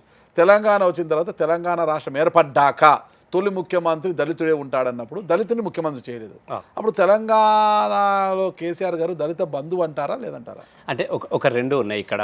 మనము ఒక సుదీర్ఘమైనటువంటి పోరాటాన్ని సాధించుకొని అనేక మంది పిల్లలు ఒంటి మీద పెట్రోల్ పోసుకొని బగబగ మండుతా ఉన్నా కూడా జై తెలంగాణ నినదించినటువంటి అమరత్వం ఉన్నది. తను కూడా చివరికి తన ప్రాణాన్ని కూడా పనంగా పెట్టి ఇక కేసీఆర్ వచ్చుడో తెలంగాణ వచ్చుడో ఇంకా ఎన్ని రోజులు అబ్బాయి తేల్చుకుందామని, అంటే అనేక సందర్భాలలో రాజకీయమైనటువంటి ఎత్తుగడలతోని అనేక సార్లు రాజీనామా చేయడము, పోటీల ప్రజల తీర్పు పరీక్షకు వెళ్ళడము, మళ్ళీ మీరే తెలంగాణ నినాదం ప్రతిసారి ఒక్కసారి 2 సార్లు కాదు 4-5 సార్లు ఎవరన్నా రాజీనామా చేసే వాళ్ళు ఉన్నారా పదవులకు? మీరు చెప్పండి, ఎమ్మెల్యేలకు. అంటే మీరు అడిగిన దానికి చెప్తా. ఇట్లా ఈ క్రమంలో తెలంగాణ రాష్ట్రం వచ్చిన తర్వాత అరే ఇప్పుడే కొంచెం తెలంగాణ తీసుకొచ్చుకున్నాం. తను మొదటి నుంచి కూడా తెలంగాణ ఉద్యమంలో ఏముండాలి, ఎట్లుండాలి, ఏం చేయాలి అనే దానికి తనకు ఒకటి అవగాహన ఉంది. అంటే ప్రతి పేజీలో ఆయనకు ఒక డ్రీమ్గా రాసుకున్నాడు. వాస్తవంగా తెలంగాణ రాజకీయ ఉద్యమానికి ఇవన్నీ తోడైనాయి. లేకుంటే తెలంగాణలో పాట పాడే పరిస్థితి ఉండేది కాదు, తెలంగాణ మాట్లాడే పరిస్థితి ఉండేది కాదు. చీమ చిట్టుకుమంటే శవాలై తేలినటువంటి తెలంగాణ గడ్డ మీద జై తెలంగాణ, అయ్యోనివా నువ్వు అవ్వోనివా, తెలంగాణోనికి తోటి పాలోనివా అనే ఒక ప్రశ్నించబడ్డటువంటి మాట కావచ్చు, పాట కావచ్చు, ఆట కావచ్చు, ఒక నిశ్శబ్దాన్ని ఛేదించిన వాడు ఆ రోజుల్లో. కాబట్టి ఆయనకు ఒక విజన్ ఉన్నది. కాబట్టి కొత్తగా తెలంగాణ రాష్ట్రం తీసుకొచ్చుకున్నాము. కాబట్టి చాలామంది కూడా ఆయన ఏమన్నట్టు, సార్ కొద్ది రోజులు అయితే నడిపింది సార్. ఒక కుదుట పడదు సార్ తెలంగాణ. కుదుట పడ్డ తర్వాత తప్పకుండా మన పార్టీ ఉన్నది, మనం ఉన్నది, చేద్దామనేది అన్నటువంటి ఆలోచన ఉండే. వాస్తవంగా ఆయనకు చేయాలని ఉన్నప్పటికీ కూడా చాలామంది సార్ మీరు ఉండండి, ఫస్ట్ తెలంగాణ వచ్చింది, దీన్ని ఒక కొలికి తీసుకురండి ఫస్ట్ అయితే, మళ్ళీ అంటారు చూడు, మనం కొట్లాడి తీసుకొచ్చుకున్న తెలంగాణలో మళ్ళా షాట్ల తవుడు పోసినట్టు కావద్దు సార్. కొద్దిగా మీరు నడిపించండి, ఒక సిస్టానికి తీసుకురండి అని చెప్పి చాలామంది అడిగిన పిదపనే మళ్ళీ ఆయన ముఖ్యమంత్రిగా ఒప్పుకున్నాడు. అయితే రాజశేఖర రెడ్డి గారు ఉన్నంత వరకు తెలంగాణ ఉద్యమం అనేది ఊగిసలాడుతూ వచ్చింది. ఒకవేళ నిజంగా రాజశేఖర రెడ్డి గారు 2009 సెప్టెంబర్ 3 కదా, సెప్టెంబర్ 2 ఆయన చనిపోయారు కదా. రాజశేఖర రెడ్డి గారు పోయి ఉంటే తెలంగాణ ఏర్పడేదా? కేసీఆర్ గారి ఉద్యమం ఫలించేది? రాజశేఖర రెడ్డి ఒక రాజశేఖర రెడ్డి కాదు, 1000 రాజశేఖర రెడ్డిలు ఉన్నా కూడా ఇయ్యాల్సినటువంటి అనివార్య పరిస్థితిని తెలంగాణ ప్రజలు సృష్టించారు. అది అనుకుంటున్నారు చాలా మంది, కానీ అట్లా లేదు. రాజశేఖర రెడ్డి ఇప్పుడు ఆ లెక్కకొతే చంద్రబాబు ఎంత తక్కువనా మీరు చెప్పండి. రాజశేఖర రెడ్డి గారి తర్వాత కాంగ్రెస్ పార్టీలో అంతటి చరిష్మా ఉన్న నాయకుడు సోనియా గారికి కనిపించలేదు. రాజకీయాన్ని ఉమ్మడి రాష్ట్రంలో కాంగ్రెస్ పార్టీని నడిపించగల సమర్థుడు కనిపించలేకపోవడంతోనే కదా ఇక పోతే ఏపీలో ఎలాగో జగన్మోహన్ రెడ్డి మనపైన తిరుగుబాటు బావుట ఎగరవేశారు. ఏపీలో తెలంగాణకు నూకలు చెల్లినాక తెలంగాణలోనైనా మన పార్టీ మిగులుతుంది అనే ఒక భరోసాతో కదా సోనియా గాంధీ గారు తెలంగాణ ఇచ్చింది. ఇయ్యాల్సినటువంటి అనివార్యత, ఇయ్యాల్సినటువంటి పరిస్థితులు, వాతావరణాన్ని తెలంగాణ ప్రజలు సృష్టించారు. అప్పుడున్నటువంటి కాంగ్రెస్ గవర్నమెంట్లో కూడా ఏ మంత్రి ఎమ్మెల్యే గ్రామాలకు పోయే పరిస్థితి ఉండేనా? మీరైతే చూసారు కదా, రాస్తారు ఒక రహదారి మొత్తం నిర్బంధం అంటే నిర్బంధం, ఊర్లలో ఒకరు అడుగుపెట్టే పరిస్థితి లేదు. ఎక్కడికక్కడ జై తెలంగాణ అనడే తప్ప నై తెలంగాణ అనేటోడు ఊర్లలో అడుగుపెట్టలేనటువంటి అనిశ్చితమైనటువంటి ఒక గొప్ప పోరాటాన్ని తెలంగాణ ప్రజలు చాటినరు. కాబట్టి అది రాజశేఖర రెడ్డి ఉన్నా, చంద్రబాబు ఉన్నా, ఎవరున్నా కానీ ఇయ్యాల్సిన పరిస్థితే. నేను 100% చెప్తున్నా. మీకు చాలామంది ఏమనుకుంటా అంటే రాజశేఖర రెడ్డి చచ్చిపోతేనే తెలంగాణ వచ్చిందని కాదు. 100% రాజశేఖర రెడ్డి ఉన్నా కూడా ఇయ్యాల్సినటువంటి అనిశ్చిత పరిస్థితి మాత్రం తెలంగాణ ప్రజలు తీసుకొచ్చుకున్నారు. అంటే తొలి దశ ఉద్యమానికి మళ్ళీ దశ ఉద్యమానికి తేడా ఏంటి అసలు? అంటే ఒక రకంగా అప్పుడు నాయకత్వంలో ఉన్నప్పటికీ కూడా భావవ్యాప్తి అనేది లేకుండా ఉండే. వాస్తవంగా అప్పుడు కూడా చెన్నారెడ్డి లాంటి వాళ్ళు కూడా చాలా ప్రయత్నాలు చేసిరు. కానీ రాజకీయమైనటువంటి లొంగుబాట్లు, రాజకీయమైనటువంటి ఉన్నది. అప్పుడు చెన్నారెడ్డి ప్రజాసమితి పార్టీ పెట్టినప్పుడు కూడా వీళ్ళు 14 మంది ఎంపీలు గెలిచినప్పటికీ కూడా ఈయన తెలియకుంటేనే పోయి, ఇప్పుడు రాజకీయాలు ఇప్పుడు తెలియదు, ఆయన గెలిచి అందులో జొరినోడు ఉన్నాడు అందులో, అది అప్పుడు కూడా ఉన్నది. చాలామంది అప్పటికి వెంకటస్వామి లాంటి వాళ్ళు ఉన్నారు, ఇంకా చాలామంది అప్పటికే ఇందిరాగాంధీ వీళ్ళని తీసుకోవడము, అప్పుడు ఉన్నటువంటి పరిస్థితులు కొంచెం సహకరించలేదు. కానీ కేసీఆర్ గారు చాలా జాగ్రత్తగా అంటే అప్పుడు చాలామంది విద్యార్థులు చనిపోయారు కదా, 69 చాలామంది విద్యార్థులు 69లో ఎంతమంది విద్యార్థులు 300-400 మంది విద్యార్థులు చచ్చిపోయారు. కానీ హింసతోని కాకుండా రాజకీయంగా మనం తీసుకురావాలి. ఎందుకంటే అంతిమంగా పార్లమెంట్లో బిల్లు పెడితేనే తెలంగాణ రాష్ట్రం ఏర్పడుతుంది. కాబట్టి ఓటు అనేది చాలా కీలకము. కాబట్టి మనం రాజకీయంగానే దీన్ని ఎదుర్కోవాలన్నటువంటి ఒక స్ట్రాటజీ ప్రకారం పోయిండు. కాబట్టి దాన్ని చాలా జాగ్రత్తగా నడిచి ప్రతిసారి తెలంగాణము కొంచెం డౌన్ అనిపించిన ప్రతిసారి రాజీనామా చేయడం, ఎలక్షన్లకు వెళ్ళిపోవడం, రాజీనామా చేయడం, అంటే దాన్ని నిలబెట్టిండు, సజీవంగా నిలబెట్టిండు, నినాదాన్ని నిలబెట్టిండు. చివరికి అంతిమంగా తన అవసరాన్ని సృష్టించుకోబడ్డది. 2003లో కామన్ మినిమం ప్రోగ్రాంలో మేనిఫెస్టోలో కూడా ఇవ్వాలని అనివార్యత ఇచ్చిండ్రు. మళ్ళీ చిదంబరం 2009లో డిసెంబర్ 9 నాడు ప్రకటించి ఇస్తున్నామని మళ్ళీ వెనకకి తీసుకొని మళ్ళీ చేసి నిరాదీక్ష పెట్టి, అంటే ఒక రాజకీయ ప్రక్రియ ద్వారా ఎలా సాధించాలనే దానికోసము ప్రజలను చైతన్యపరచడు. 100% ప్రజలు చైతన్యపరచుకున్నాడు, ఒక వాతావరణాన్ని సృష్టించగలిగినాడు, తెలంగాణ రాష్ట్రాన్ని తీసుకురాగలిగాడు. అంటే మీకు చెప్తున్నాను, అంటే అప్పుడు ఇంత లేదు. ఇప్పుడు టీవీలు వచ్చినాయి, పత్రికలు వచ్చినాయి, మాలాంటి అనేక మంది కళాకారులు పాటలు అల్లుకొని వాస్తవంగా ఎంకన్న పాట చంద్రబాబు నాయుడికి వ్యతిరేకంగా రాజశేఖర్ రెడ్డి ఎంకన్నతో పాట రాపించిండు. పల్లె కన్నీరు పెడుతుండు. కుమరి వాముల తుమ్మలు మలిసెను, కమ్మరి కొలిమిల దుమ్ము వేరెను, సాలెల మగ్గం సరుకులిరిగినది, పెద్దబాడి సాముదు బారినది, సేతి వృత్తుల సేతులిరిగినాయో, నా పల్లెల్లో నా పల్లె కన్నీరు వెడుతుందో, కనిపించని కుట్రల నా తల్లి బందీ అయిపోయిందో, కనిపించని కుట్రల. ఈ పాట చంద్రబాబు నాయుడు సృష్టించినటువంటి ఒక అల్లకల్లోనాన్ని ఒక బ్రేక్ చేస్తూ రాజశేఖర రెడ్డికి పట్టం కట్టించేసింది. కానీ అదే పాట అలాగే మిగిలిపోయింది. మళ్ళీ గదే పల్లె కన్నీళ్ళు పెడతా ఉన్నాయి, గదే వలస బతుకులు.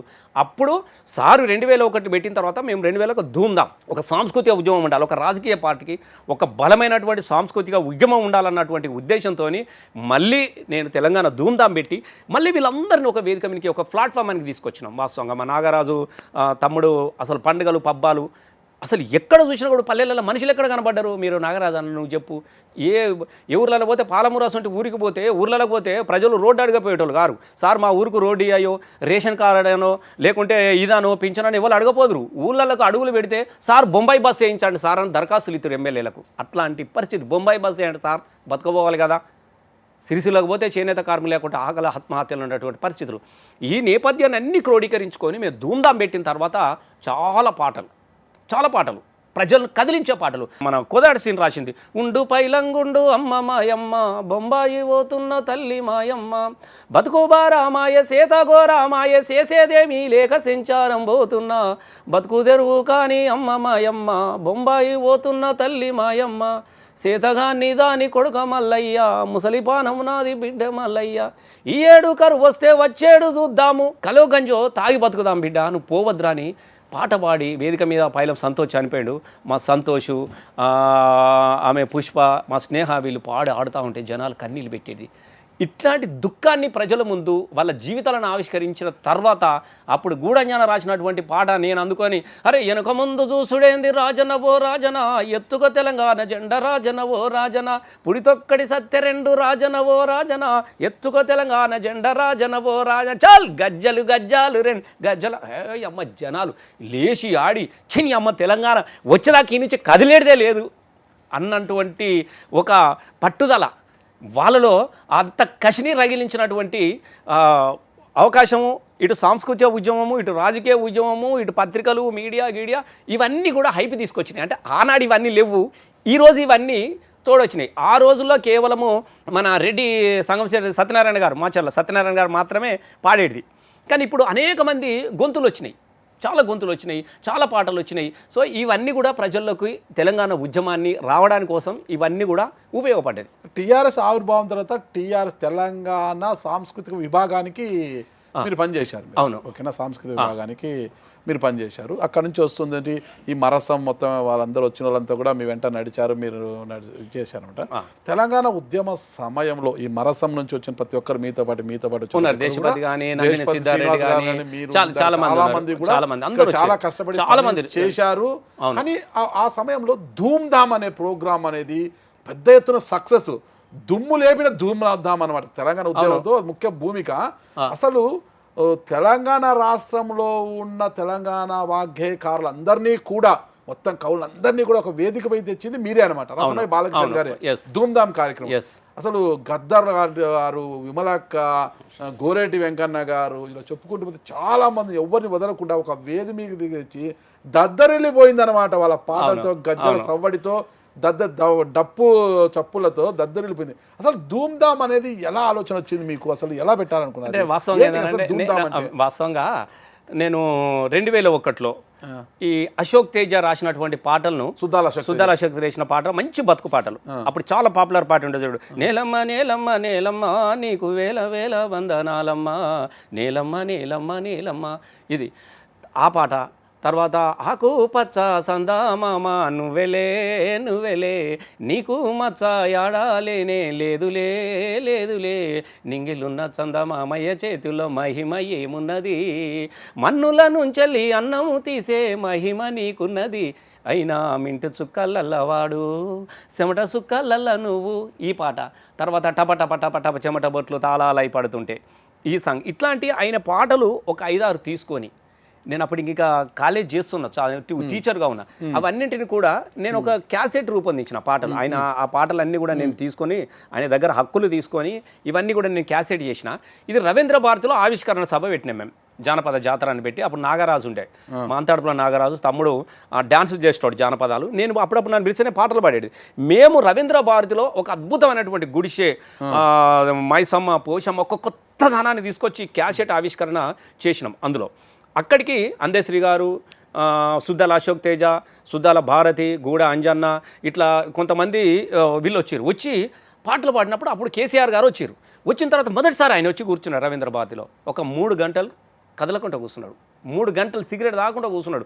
అసలు ఆట పాట మేము పండుగలు చేసినాం, ఒకటి పండుగలు చేస్తుంటే అరే తానాడిల్లా తల్లాడిల్లా ఏలో మన పల్లెల్లో నా ఏలో మన పల్లెల్లో నా ముసిముసి మబ్బుల కోడి పుంజు కొక్కరకో అని కూతలు పెట్టి తెల్లారిందని లేపంగానే అమ్మలక్కలు అలుకులు జల్లే ఎర్రజాజులా పూతలు ఏవి ముగ్గులు లేక పల్లె తల్లులా అందము తగ్గి చెంగున దుంకే లేగదూడలు కిలకిల వలికే సిల్క పలుకులు ఏవి మన పల్లెల్లో నా ఏవి గజ్జల్లో కవలాటమాడే సింధు యక్షగానాలు గౌడి కట్టెలు సాధన సూరులు బుడు బుక్కల పకీరుగాన్లు బుడగ పట్టుకొని ఇంటి ముంగట బాలసంతుల వెంకటరాముడు గనగన గనగన గంటలు ఏవి ఏవి మన పల్లెల్లో నాని. అసలు ఇవన్నీ ఏమైపోయినాయి అని పాడుతూ ఉంటే మొత్తం స్టేజీ జనాలు అసలు పులకించిపోయారు. ఒక అద్భుతం. అసలు ఏంది అసలు ఇది ఏంది తెలంగాణ అంటే గీ సంస్కృతి ఇది కావాలి కదా, ఇది కావాలంటే తెలంగాణ రావాలి అన్నటువంటి ఒక భావన అక్కడ కలిగించిన తర్వాత సార్ దగ్గర మధ్యాహ్నం అందరిని ఇంటికి పిలిచిండు. మేమంతా భోజనం చేస్తూ ఉన్నాం సార్ దగ్గర నందిని నగర్లో. అప్పుడు రసమై చాలా బాగా జరిగింది ప్రోగ్రామ్ అన్నాడు. అవును సార్ చాలా థ్యాంక్స్ సార్, మీరు కూడా వచ్చి కదలకుంటారు సార్. నా జీవితంలో సిగరెట్ తాగకుండా నేను 10 నిమిషాలకు సిగరెట్ తాగకుండా ఉండలేని వాడిని 3 గంటలు నేను అక్కడనే కూర్చున్నా, నేను బయటకు పోతే ఏం మిస్ అవుతున్నా అనుకున్నంత గొప్పగా చూసిరా, చాలా ధూమ్ధామ్ చేసిరా అన్నాడు సారే. చాలా ధూమ్ధామ్ చేసిరు, ఏం చేద్దాం అనుకుంటున్నావా అన్నాడు. ఇంకేం సార్ క్యాసెట్ చేసినామంటే దీన్ని ఆపొద్దు, దీన్ని మళ్ళీ పల్లెలకు తీసుకెళ్దాం, జిల్లాలకు తీసుకెళ్దాం, ధూమ్ధామ్ చేసిరు అన్నాడు. అదే ధూమ్ధామ్. ధూమ్ధామ్ ఎప్పుడు ఏర్పాటు చేశారు? 2002 సెప్టెంబర్ 30 రోజున. అప్పుడు అందశ్రీ గారు నాకు బాగా చనువుగా ఉండేది. నేను అందశ్రీ నాకు బాగా అటాచ్మెంట్, ఎందుకంటే అందశ్రీ పాటలను నేను ఆయన జానపదాలు రాస్తాడు. ఫస్ట్ ఆయన క్యాసెట్ 93లో చేసిన నేను. 93లో నా బీడ్ స్కాలర్షిప్ అని ఆయన క్యాసెట్ చేసిన నేను. అప్పుడు ఆ పాటలు బాగుండే. అల్లి బిల్లి అంగుర తోట నేను ఆడుకుంటావో ఏ బండ్ల బాటల్లో వాడుకుంటూ పల్లె పాట నేను సిన్నంగా చేరాలి సిద్దిపేట. ఇటు మా సిద్దిపేట ఊర్లో దాకా సకానైన సామీరిపేట దాని పక్క ఉంటావో బండ్ల బాటల్లో వాడుకుంటూ పల్లె పాట నేను సిన్నంగా రాలి సిద్దిపేట ఇట్లాంటి అది చేసిండు. అట్లా నాకు బాగా ఆయనతో అటాచ్మెంట్ ఉండే. ఇక తెలంగాణ పెట్టిన తర్వాత అట్లా అందశ్రీ గారు ఇట్లా అనుకుంటున్నాం మనం ధూమ్ధాం పెడదాం అనుకుంటే ఆయన పాప ఆయన మొదటి నుంచి కూడా బాగా అది చేసిండు. తర్వాత గూడ అంజన్న, తర్వాత గోరే టెంకన్న, ఇవన్నీ చూసుకొని కామారెడ్డిలో సెప్టెంబర్ 30, 2002 మొట్టమొదటిసారిగా అక్కడ ధూమ్ధాం పెట్టినాం. అక్కడికి ఇప్పుడు ఈ ఫ్లెక్స్లు ఇట్లా ఏం లేకుండే. మా చింతస్వామి అని ఒక ఆయన ఉండే, చింతస్వామి అని ఆర్టిస్టు పాపం, ఆయన మొత్తం ఇట్లా క్లాత్ వైట్ క్లాత్ తీసుకొచ్చి మింజని తీసుకొచ్చి ఇట్లా దాంతో కొట్టి ధూమ్ ధామ్ అనే ఒక అక్షరాలు, అద్భుతమైన అక్షరాలు, ఇట్లా వెపన్స్ లాగా ఉంటే AK-47 వెపన్స్ లాగా ఉంటే అక్షరాలు అట్లా రాసి అక్కడ గుడిసే అది ఇది వాహా అద్భుతం. తెల్లారి 4 గంటల దాకా అసలు చరిత్రలో మళ్ళీ ఒకప్పుడు గద్దరన్న సభలు ఎట్లా జరిగేటియో మళ్ళీ ధూమ్ ధామ్ సభలకు ఆదరణ అట్లా జరిగింది. వేలాది మంది వచ్చారు, వేలాది మంది కదులకుంటాయి.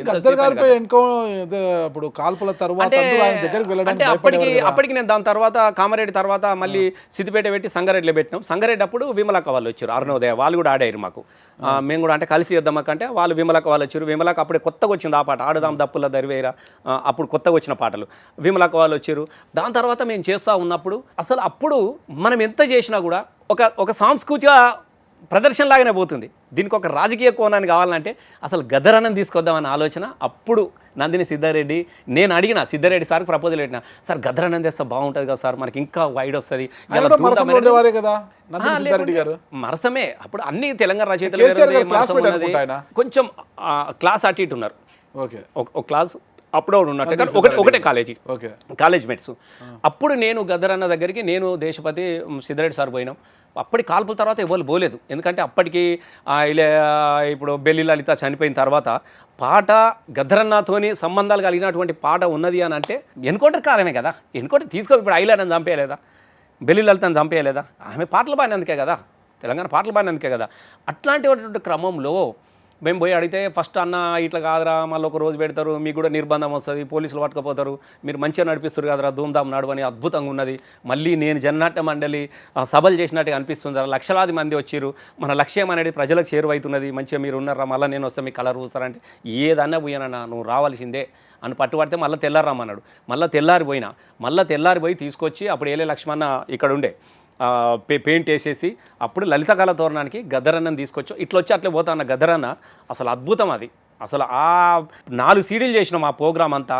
4 సీడీలు సాచర శంకరన్న ఉండే అవి అమ్ముకుంటే వరంగల్లో ఒక్కసారి ఎన్కౌంటర్ జరిగితే కిట్ బ్యాగులలో తెలంగాణ ధూమ్ధామ్ క్యాసెట్లు వెళ్ళినాయి. అది పెద్ద మెయిన్ పేజీలో ఇట్లా జ్యోతి పేపర్లు వేసారు, అన్నల కిట్ బ్యాగుల్లో తెలంగాణ ధూమ్ధామ్ క్యాసెట్లు అని. నాది గద్దరన్నది ఇట్లా బొమ్మలు ఉంటాయి మా ఇద్దరు ఇట్లా దాని మీద, ఇద్దరు అటు గదరన్న ఇటు నాది, ఇద్దరు ఇట్లా బొమ్మలు ఉంటాయి, మధ్యలో తెలంగాణ ధూమ్ధామ్ అని రాసి ఉంటుంది. అద్భుతమైనటువంటి అది. దాని తర్వాత గదరన్న అరే పర్వాలేదురా బాగుందిరా అని చెప్పేసి ఇక ధైర్యం చేసినాం.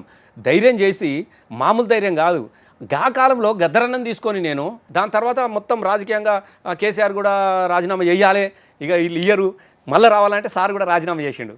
మేము కరీంనగర్లో ధూమ్ధామ్ పెట్టినాం. ఇక్కడ నుంచి మళ్ళా గోటు కరీంనగర్.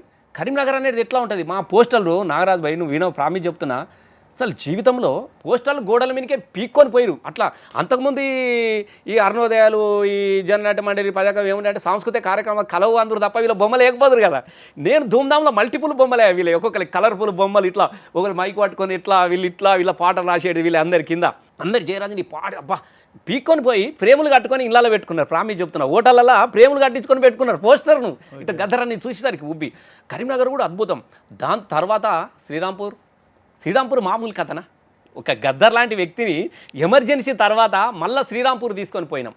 శ్రీరాంపూర్లో ధూమ్ధాం మామూలు కాదు అసలు, జనాలంటే జనాలు, అంత అద్భుతమైన ధూమ్ధాం. అక్కడి నుంచి మళ్ళీ జగిత్యాల పోయిన రోజున అమరాన్ని వచ్చినాడు, ఫస్ట్ జైలు నుంచి వచ్చింది సక్క అక్కడికే, విమలక్క అక్కడ ప్రోగ్రామ్ చేసినాం. సాంబశివుడు కూడా ఫస్ట్ జైలుకి వచ్చిన తర్వాత మళ్ళీ మా ధూమ్ధాంకి వచ్చిండు గుండ్రాయిపల్లి, ఆ సోమన కూడా గుండ్రాయిపల్లికి వచ్చిండు సక్క. అంటే మీకు చెప్తా ఉన్నా, అంటే ఈ నేపథ్యాన్ని ఇట్లా నడుపుకుంటున్నటువంటి క్రమానికి ఇక నేను కోఆర్డినేషన్ చేసేటోని, ఇక అంత ధూమ్ధామ్ నేనే కాబట్టి అందరిని తీసుకొచ్చేది, వాళ్ళకి మంచి చెడు బువ్వ ఇక బస్సులు మంచి అన్నీ నేనే నడుపుకునేది.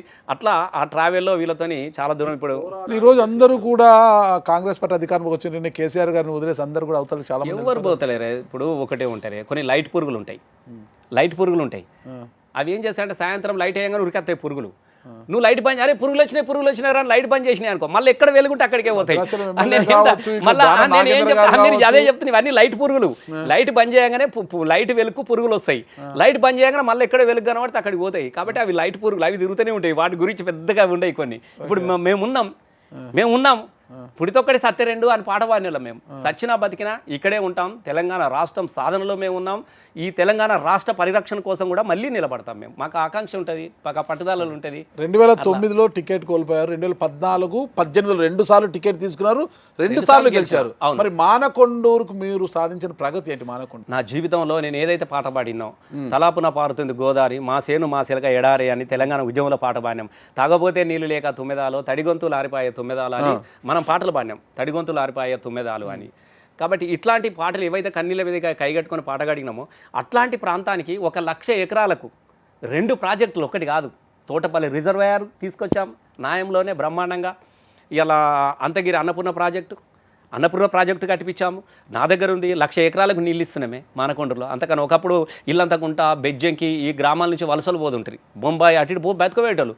ఇవాళ బెజ్జంకి ఇల్లంతకుంటా కేశవపట్నం కావచ్చు, గన్నేరవరం కావచ్చు, ఈ ప్రాంతాలకు బీహార్ నుంచి నాట్లేయడానికి మనుషులు వస్తూ ఉన్నారు. ఒకప్పుడు ఇక్కడ నుంచి బతుకు తెరువు కోసం పోయిన వాళ్ళు ఇలా బతుకునిచ్చే నియోజకవర్గంగా ఇలా మానకొండను మనం చేసుకోగలిగినాం. సరే రోడ్లు కావచ్చు, ఎడ్యుకేషన్ కావచ్చు, సంఘాలు మన ఇది కాదు, మనము ఇది నేను చేయగలిగిన మానకొండూరుకు. ఇప్పుడు ఈరోజు మీ మీద వచ్చే కామెంట్స్ ఏంటి? ఏం చేశాడు ఆయన? చక్కగా మానకొండూరు మంచి ఫామ్ హౌస్ కట్టుకున్నాడు, ఎంజాయ్ చేస్తున్నాడు, జోష్లో ఉన్నాడు. నువ్వు ఒక్క మాట వింటావే, చిల్లరగాళ్ళు నచ్చనోడు మాట్లాడే మాటలు 2 విషయాలు. రసమై చాలా గొప్పగా చేస్తేనే రెండోసారి గెలిచి ఫామ్ హౌస్ కట్టారు కదా. ఫామ్ హౌస్ ఎందుకుంటుంది? నేను మంచి ఒక 20 ఎకరాలు బ్రహ్మాండంగా వ్యవసాయం చేసుకుంటే నేను అక్కడ మంచిగా నాగలు కట్టుకుంటా, బీరతోట ఉంది నాకు, నేను బ్రహ్మాండంగా నాకు ఎడ్లు ఉన్నాయి, ఆవులు ఉన్నాయి, కోళ్ళు ఉన్నాయి. ఫామ్ హౌస్ అంటే దొడ్డికాడ ఇల్లు ఏమంటారు 20 ఎకరాలు. రసమై బాలకృష్ణ అనటానికి ఒక 20-30 ఎకరాలు పెద్ద లెక్కన 2011లోనే 2 కోట్లు పెట్టి జై తెలంగాణ సినిమా తీసిన. అప్పుడు 10,000కు 50,000కు 10,000కు ఎకరం దొరికాడు. అంటే నాది అప్పటికే నేను 2010లోనే 2 కోట్లు పెట్టి జై తెలంగాణ సినిమా తీసినంటే నేను జాగా అనుకుంటే నాకు 100 ఎకరాలు రాకపోనా? మరి ఎలా మళ్ళీ చెప్పాలి, దళిత కూలీ కుటుంబంలో జన్మించిన మీరు చాలా కష్టపడి చదివారు, 2002లో జై తెలంగాణ సినిమా తీశారంటే అన్ని డబ్బులు ఎక్కడొచ్చాయి మీకు? 2 కోట్లు. నేను పాటలు పాడుతుంటే కదా, షోస్ చేసిన కదా, 10 షోలు చేయలేదు టీవీలలో. రసమై బాలకృష్ణ అనేటోడు ఎన్ని టీవీ షోలు చేయలేదు, ఎన్నిట్లలో పాటలు పాడలేదు.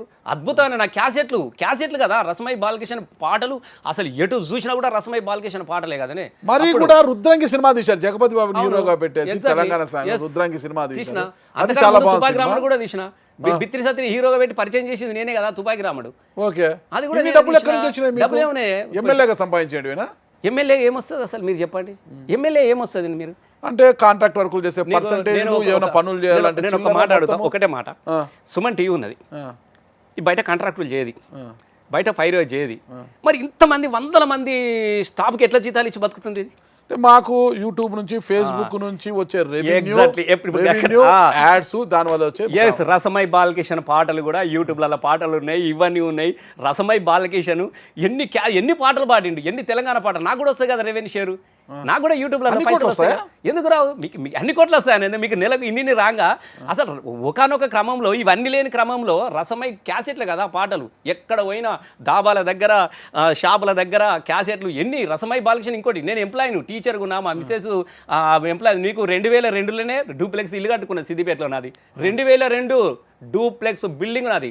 ఇంకా మీరు వెనకకు పోతున్నావు. పామది చిన్నది, అసలు అది చిన్నది. నేను 100 ఎకరాలకు ఆసామిని కావాలని నేను సంపాదించుకున్నాను. నేను మాపల్లె పదమని ఒక క్యాసెట్ చేసిన, అద్భుతమైన. అసలు మీరు 10,000 పెట్టి తింటే మాపల్లె పదం అని చాలా అద్భుత పాటలు అవి. అసలు అవి ఇప్పటికి కూడా పాపులర్ కదా. ఇప్పుడు ఇవన్నీ అలే కదా, సిన్ని సిన్ని దానివే ఓ పిల్ల పజ్జన్న కోసిన, అదొకటి. నాగులమ్మ, కాలేజీ పిల్ల చూడరు, ఇవన్నీ జానపదాలు. ఓ బీభత్సం. అప్పుడు నేను పోతున్న పైలమే పిల్ల అబుదుబైకి, నేను మళ్ళొస్తా 2 ఏళ్ళ కల్లా, సక్కుబాయి కొడుకు కొమరయ్యను, బిడ్డ బూదెవ్వను, కొట్టకుండా తిట్టకుండా యాళ్ళకు. మీరు మరి ఎలా సంపాదించారు, ఏం కథ, ఎన్ని విమర్శలు, ఫామ్ హౌస్లు ఉన్నాయి లేదని పక్కన పెడితే, తెలంగాణ వచ్చినట్టు 2014 అట్లా పక్కన పెట్టాలి, అట్లా కాదు. నేను 100% చెప్తున్నా.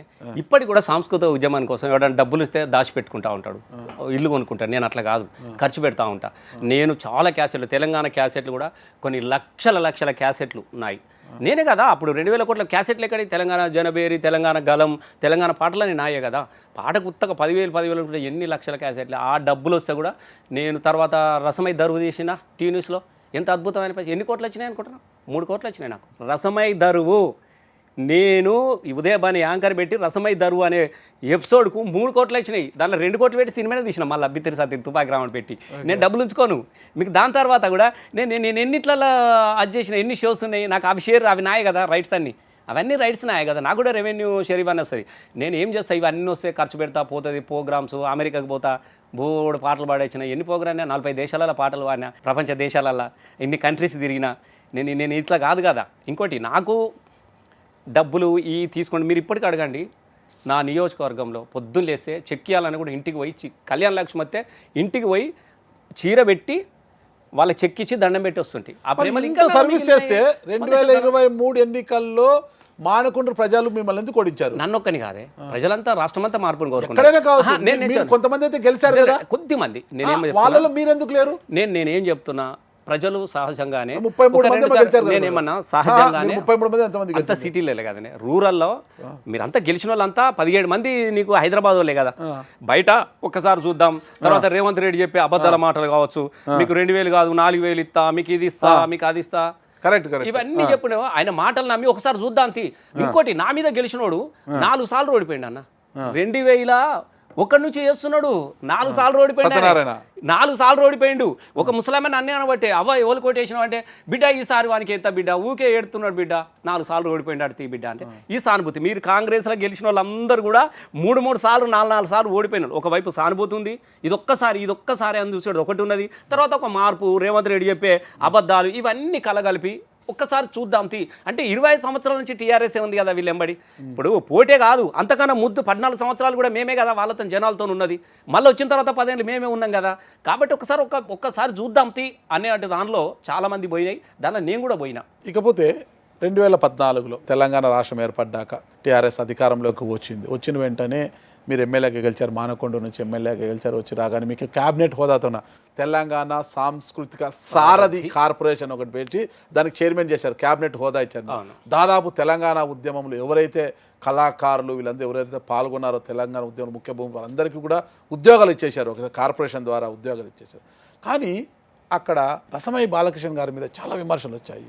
రసమై బాలకృష్ణ ఒక మర్రి చెట్టు లాంటి వాడు, ఎవరిని ఎదగడివ్వడం లేదు, మాకంత అన్యాయం చేశాడు అది ఇది అనేసి చాలామంది కూడా, ఏపూరు సోమన్న లాంటి వాళ్ళు వీళ్ళందరూ కూడా, మిట్టపల్లి సురేంద్ర లాంటి వాళ్ళు కూడా వెనక్కి వెళ్ళిపోయినారు. నేర్నాల కిషోర్ గారు ఇట్లాంటి వాళ్ళు కూడా అంత వెనక్కి వెళ్ళిపోయి చాలా రాద్ధాంతం. అంటే కొంతమంది కార్పొరేషన్లో కళాకారుల పేర్లు మీరే రాసుకుంటూ వాళ్ళ పేరు మీద వచ్చే జీతభత్యాలు కూడా మీరే బొక్కేశారు మొత్తం కూడా అనేసి పెద్ద ఎత్తున విమర్శలు చేశారు చాలామంది. 500-600 మంది మా ఉసురు పోసుకుంటున్నాడు రసమై బాలకృష్ణ అనేసి ఆ రోజు విమర్శలు కూడా చేశారు. ఏంటదా కథ? నీకు ఒక మాట చెప్తింటావా? మీరు చెప్పింది ఏది కూడా దీనిలో ఉన్నది కాదు. మీరు ఎవరైతే పేర్లారా, మిట్టపల్లి సురేందర్ ఇప్పుడు ఉద్యోగం లేరా? సరే ఉద్యోగం కదా, ఇప్పుడు కూడా జీతం తీసుకుంటున్నాడు కదా. సోమన్న కూడా ఎంప్లాయే కదా. సోమన్న ఆయనకానే వెళ్ళిపోయిండు, అన్నా నేను ఈ ప్రభుత్వంకి పాటలు నేను పాడలేను అని చెప్పేసి ఆయనే నేను బయట పని చేసుకుంటా అని పోయిండు ఆయనే. సోమన్నకు ఉద్యోగం, అసలు ఇలా ఉద్యోగం రానోళ్ళు ఎవరు ఉన్నారు? చాలా మంది కళాకారుల శ్రమను రసమై బాలకృష్ణ దోచుకొని పదవులు పొందారు, డబ్బులు సంపాదించారన్న విమర్శలు అయితే. నీకు కూడా ఒక క్లారిటీ ఇవ్వాలి నేను నాగరాజ్ భాయ్. సాంస్కృతిక సారథి అనేది కేవలము కళాకారులకు జీతభత్యాలకు కోసం కాకుండా ఉద్యమంలో పాల్గొన్న పిల్లలందరికీ ఒక బతుకుదెరువుని ఇవ్వాలన్నటువంటి ఆలోచన చిన్న చిన్న పిల్లలకు ఆలోచనతో పెట్టింది. ప్రపంచ చరిత్రలో నువ్వు గూగుల్ మ్యాప్ వెతికినా కూడా ఎవరు కూడా ప్రపంచంలో ఉద్యోగాలు, అసలు కళాకారులకు ఉద్యోగాలు ఇచ్చిన చరిత్ర ఎక్కడైనా కనబడుతుందే మీకు? ఎక్కడ లేదు. సారు ప్రేమగల్లోడు కాబట్టి ఎప్పుడన్నా ఇస్తారు. నేను కూడా ప్రోగ్రామ్ చేసుకున్నట్టు నేను అట్లా సాంస్కృతిక సారథి ఏర్పాటు రసమై నువ్వే కదా ధూమ్దా నడిపిన. వీళ్ళకి ఏమనంటే పాటలు పాడిన ప్రతి ఒక్కరికి ఉద్యోగం వచ్చింది. నీకు 100% చెప్తున్నా. దీనిలో ఎవడెవడైతే పాటలు పాడిండో, ఎవడెవడైతే తెలంగాణ అందరూ పోయిర్రు. ప్రపంచ చరిత్రలో నాకు తెలిసినంత వరకు ఆ టీముల బృందాలకే, మీ టీంలో ఎంతమంది పనిచేసారో అంతమంది ఏమనంటే అంతమంది పేర్లు ఇచ్చినాయి, జాబులు ఇచ్చారు. అంతమందికి వచ్చినాయి. మళ్ళీ కొత్తగా చిన్న చిన్న పిల్లలు వచ్చి మాకు రాలేదు. అది నిరంతరంగా సాగేదే కదా, నిరంతరంగా సాగేది. నాకు ఒకసారి అవకాశం వచ్చినప్పుడు ఇచ్చిన, దాని తర్వాత కోర్టుకు పోయిరు అన్న ఇది రిజర్వేషన్ ప్రకారం చేయాలంటే మళ్ళీ రిజర్వేషన్ కోర్టు ప్రకారం చేయమన్నది. మళ్ళీ దీనికి ఇంటర్వ్యూలు పెట్టిరు. సిద్ధారెడ్డి సారు, వనజ మేడం వీళ్ళందరూ ఇంటర్వ్యూస్ పెట్టి అందులో సెలెక్ట్ చేస్తే మళ్ళీ ఇచ్చారు వీళ్ళందరికీ. ఈ రసమై ఇచ్చింది కదా. ఇంకోటి రెండోది, అసలు దానిలో డబ్బులు ఉంటాయా? సారథిలా నువ్వు పని చేస్తే నీకు జీతం వస్తుంది, నేను పని చేస్తే నాకు జీతం వస్తుంది, అంతే తప్ప దానికి డిపార్ట్మెంట్ లాగా చెరువుకు ఇన్ని పైసలు ఇవ్వాలి, బడ్జెట్ ఇవ్వాలనేది ఏమి ఉండవు కదా. అంత చిల్లరగాళ్ళు మాట్లాడే మాటలు అవి. ఇంకోటి, నేర్నాల కిషోర్ అనేటువంటి ఉద్యోగం వచ్చింది, కోఆర్డినేషన్. వాని భార్య కూడా ఉద్యోగం వచ్చింది. వానికి చైర్మన్ కావాలని చెప్పేసి అలిగిపోయి ఉద్యోగాన్ని చింపేసుకున్నాడు. దానికి నువ్వేం చేస్తావు, నేనేం చెప్తా. చింపేసుకున్నాడు. వాళ్ళ భార్యకు, వాళ్ళ పెద్దలైన బిడ్డలకు 10 మందికి ఉద్యోగాలు వచ్చినాయి. మన టీంలో పనిచేసే వాళ్ళకు. నేనేమంటానంటే వీళ్ళందరికీ ఏదో ఆశపడి రసమై బాలకృష్ణ అనేటోడు ఉద్యోగం పదవులేందే 100% ఎమ్మెల్యేగా టికెట్ వస్తే రసమై బాలకృష్ణ మానకొండూరు పోయి గెలిచిండు. ఎవడొచ్చి నాకు ఎంబడి పాట పాడినోడు కాదు, నా కోసం ఎగిరినోడు దుంకినోడు. రసమయ్యడే క్రియేటరు, రసమై అనేటోడు ఒక క్రియేటరు. రసమై ప్రజల ఆమోదం పొందిండు. మీరు కూడా అందరూ పోటీ చేయరు. మీకు కొంతమంది కాంగ్రెస్లో ఉన్నారు, కొంత పాడుతున్నారు కదా. మీరు కూడా టికెట్ తీసుకొచ్చుకొని కాండ్రా నాయన, మీరు మంత్రులు కాండ్రి, నేను సంతోషపడతా. మీరు కూడా కాండ్రి నాలాగా. ఇప్పుడు నేను చెప్తున్నా, నువ్వు చెప్తున్నావు కాదు. ఎవడు అణచివేయడు. గుర్తుపెట్టుకోండి, చాతగానోడు మాత్రమే ఇతరులను నిందిస్తాడు, చేతనైనోడు కొట్లాడతాడు, క్రియేట్ చేసుకుంటాడు, నిలబడతాడు. ఎస్, నేను పాడితే చాలామంది అన్న నువ్వు ఇట్లా ఎమ్మెల్యేలో పోటీ చేసినప్పుడు అన్న నువ్వు వచ్చి ఒక పాట పాడిపోరాదే, మీకు గెలుస్తాను నువ్వు వస్తే అనేటోడు. నేను పాడితే నువ్వు గెలిస్తే నేనెందుకు కావద్దురా భయ్?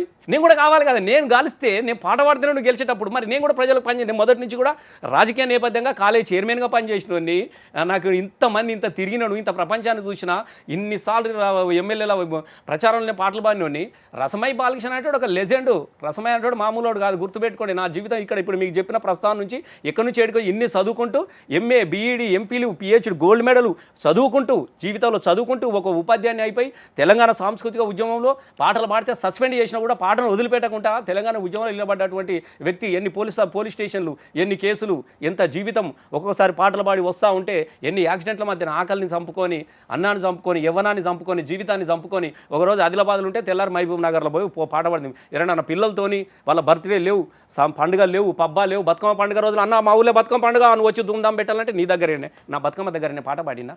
అన్న దసరా పండుగ అంటే మీరు అంతా సపట్లు పెట్టుకుంటే మీరు పిల్లలతో ఎంజాయ్ చేసుకుంటే మేము మీ దసరా దగ్గరికి వచ్చి పాలపిట్టల మీద మేము పాటలు పాడినాం కదా. మరి మా కోసం మేము బతికిందేమని ఉన్నదా రసమై బాలకృష్ణ?